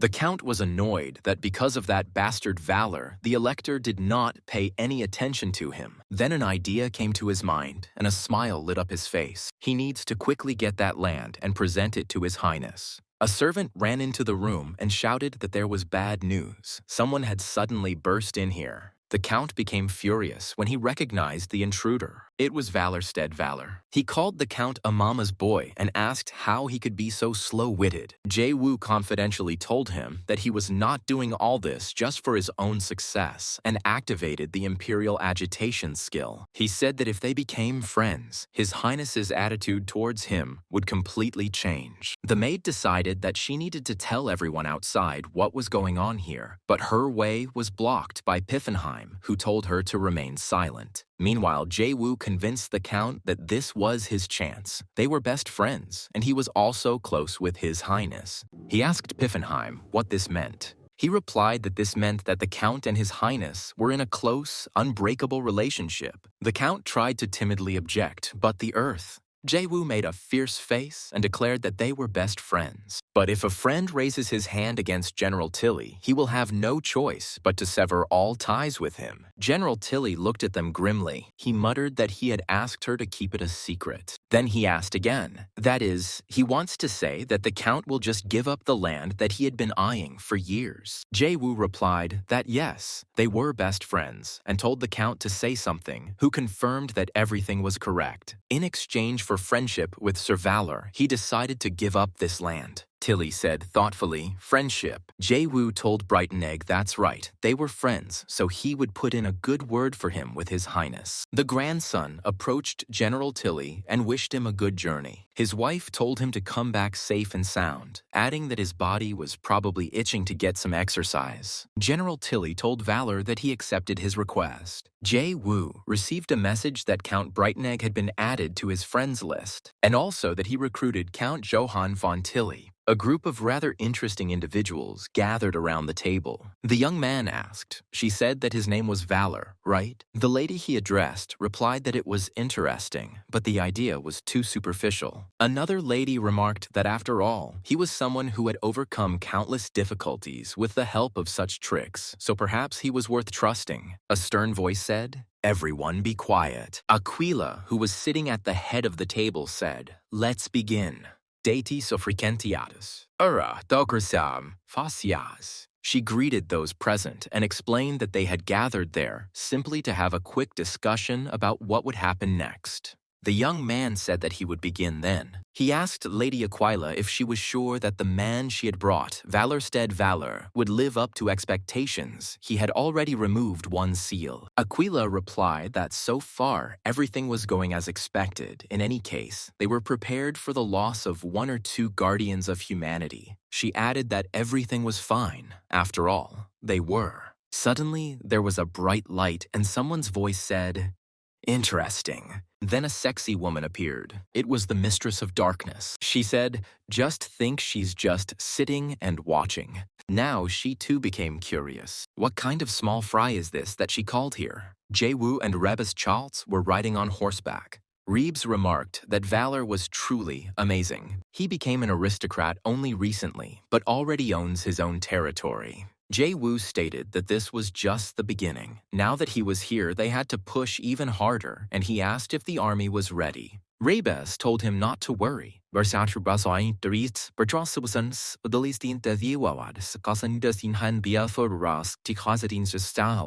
communication ring gave a signal. He was contacted by Kubalt, who immediately shouted, "Valor." Jae-woo noticed that he always contacted him with urgent matters, but he said that now was not the time for jokes. Something terrible had happened. Jae-woo asked, "It's terrible. Did Pisamut invade or something like that?" It turned out that Pisamut had indeed invaded the lands of the demon queen Roelin. Roelin commanded her troops. Her assistant reported that they had been suppressed to some extent, so she could breathe a little easier. Roelin said, "What a relief." She was informed that they had received word from Valorstead Valor and had brought a communication ring. Jae-woo worriedly asked Roelin if she was okay. She replied that she was fine, but they were barely holding back their onslaught. She added that she couldn't believe that he contacted her so quickly. His kindness was impressive. Jae-woo sighed with relief and said that he didn't think that Pessimut would attack so suddenly. Roelin said she felt like there was someone behind all of this. Most likely it is that insidious woman. The area around Rheinfelden, the territory occupied by Amund. The local residents were taken prisoner and tied up. The woman said that at this rate she wouldn't even be able to put a piece of bread in her mouth. She said that, like this shining stone, everything has a price, and eventually they too will have to prove their worth. It was the water demon Queen Amunda. Suddenly, an arrow pierced her hand. The man with the bow declared that the damned demons would go no further. She called the archer human scum and said that she would kill him. Her monsters rushed at the archer, but Amyunda suddenly gave them the command to stop. She said that it seemed like he was worth something, much more than those worms under her command who did nothing but waste her food. She will give him a chance to come over to her side and promises him the greatest wealth and pleasure on earth. The archer asked, "Wealth and pleasure, on whose sacrifices will they be built?" He doesn't need this shit from the demon. He screamed, "Just die," and fired an arrow at her. The arrow pierced the suddenly grown tail. Amyunda herself was not harmed. She looked at the archer and said,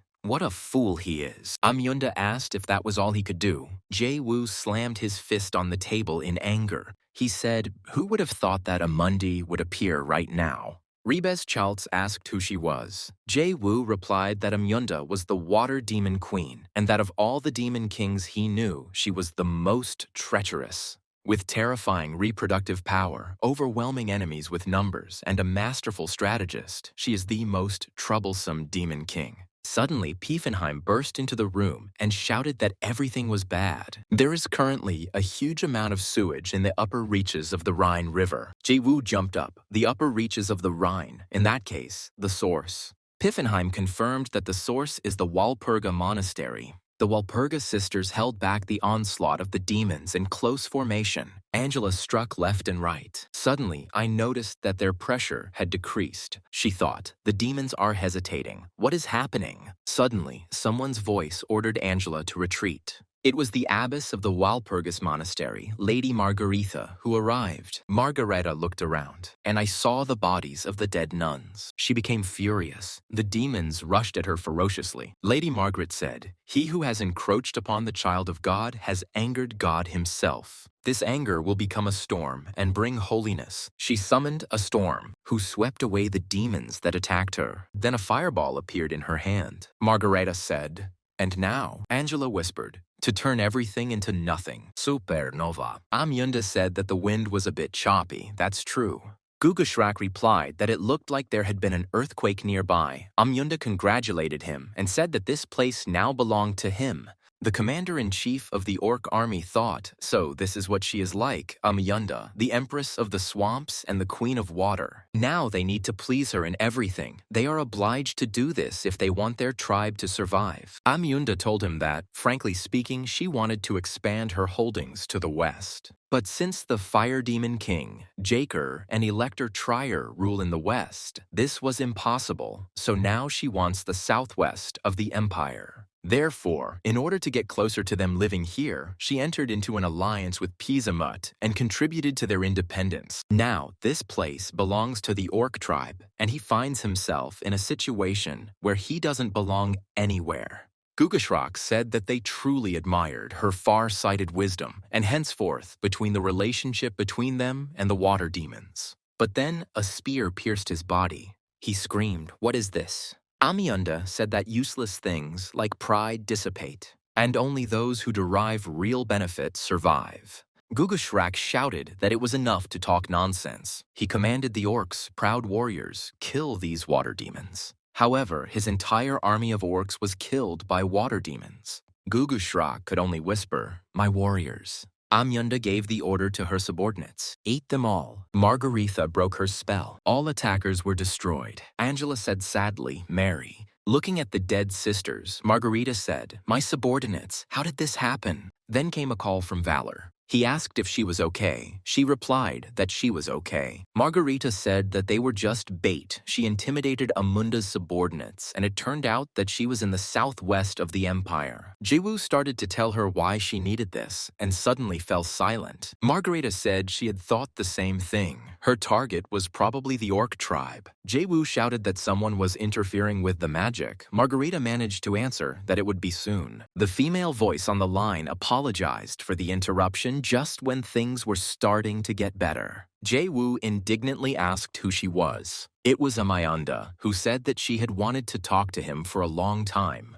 Jae-woo asked why she attacked the monastery. She answered because she wanted to. She didn't want anyone to stand in her way. Jae-woo asked if she wasn't afraid of the empire. Amyunda said those guys don't care about such a tiny war of conquest by the time they get worried. Does he really think they can stop her? Instead of behaving like this, doesn't he want to become subordinate to her? She will find a place for him. Isn't that tempting? Jae-woo said that indeed, with her overwhelming military power and his resourcefulness, everything would be over in the blink of an eye. Amyunda asked, "Really? So what? He wants to do it together." But Jae-woo told her to go to hell. After the connection ended, Amyunda said that he was a cutie and even knew how to snap back. She asked how things were on the Pisamut side. She was informed that news had been received that they were retreating for now. It seemed Roland's forces were stronger than expected. Amyunda thought the sisterhood would be busy repairing the damage. Roland is probably too busy dealing with Pisamut to think clearly.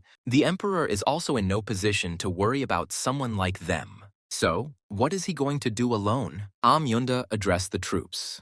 Listen, my children. Today they must not leave a single bone after the feast. Only then will the future children grow up big and strong. They will fill the entire empire with their children. Jae-woo was angry after talking to Amunda. He asked Piffenheim how the recruitment was going, and he replied that they expected to soon have around 1,000 people. Their meeting was interrupted by a shout, Valor. Margareta burst into the hall and said that the connection with him had suddenly been lost, so she had rushed in as fast as she could, but nothing had happened.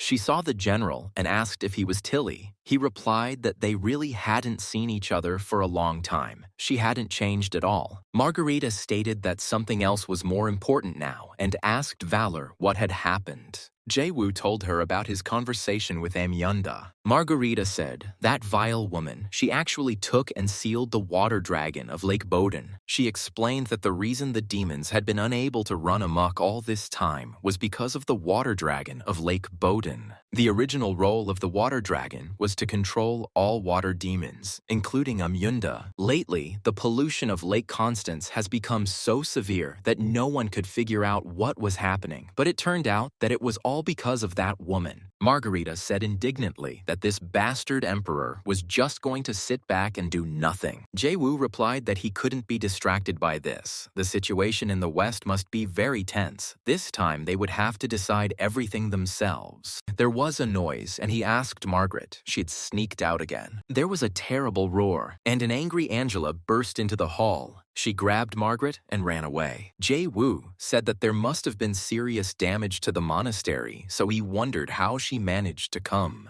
He asked Walpurgis what about the elector, and she answered sheepishly that her uncle was busy at the moment. Jae-woo said that he understood and thought about it. Marie can't be distracted by anything else because she needs to help rebuild the monastery, and Roland must stop Pisamut. Aquila and the others watched with curiosity. The Mistress of Darkness said that this was interesting. Aquila said she was glad since she liked it, although for now it was just a test for him. The young man told her that now was not the time for jokes. Another council member asked if all this wouldn't be resolved if someone like Margaret intervened. The girl with golden hair said that this time it would not be easy. Amyunda's strength should not be underestimated, considering that she even absorbed an army of orcs. They need some kind of solution, but if they interfere without reason, they will be influenced by the law of cause and effect. The Dark Mistress asked Aquila if this was still not within her expectations. She would not have summoned him without some plan, just like she had played with countless great lords up until now.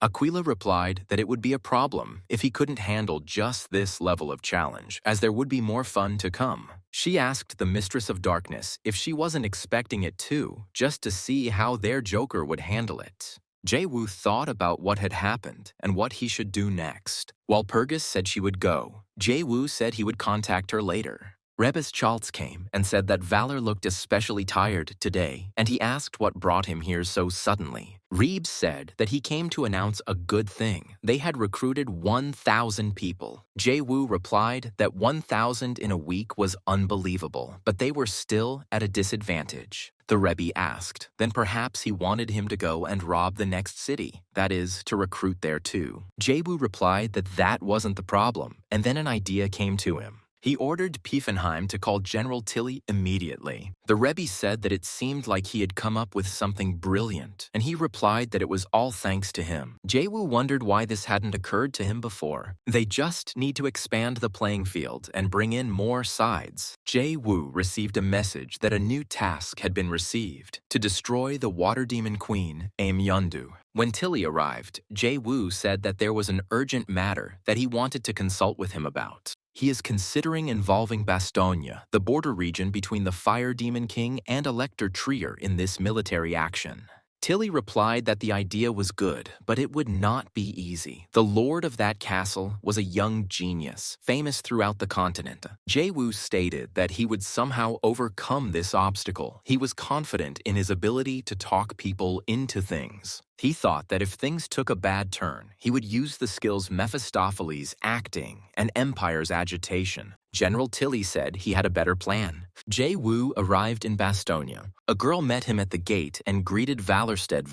She said that she was a servant of this castle, and her name was D'Artagnan. She also asked who had arrived with Valor. Jae-woo replied that this was his escort and that he would vouch for him. D'Artagnan suggested that they go into the castle. They settled in the study of the Château de Bastogne. The man in glasses said that he had read his letter and was asking Bastogne for cooperation. Jae-woo replied yes and added that he had heard that Bastogne was currently in a difficult situation. The man with glasses, who was Lord Bastogne Richelieu, said it was an honor. Everyone was talking about him. His reputation is quite impressive. He is close to the Elector of Bayern, to the abbess of the monastery Margaretha, and even to Roelin. Jae-woo said sheepishly that he was flattering him. Lord Richelieu declared that more than enough had been said. He rejects his request. Valor is a mercenary from the backwoods. He is brave, but his tactics include threats and extortion. In addition to this, there are rumors that hint at his closeness with the demonic dragon from that gorge. They have no choice. After all, the ones putting pressure on them are the Demon King and the Elector.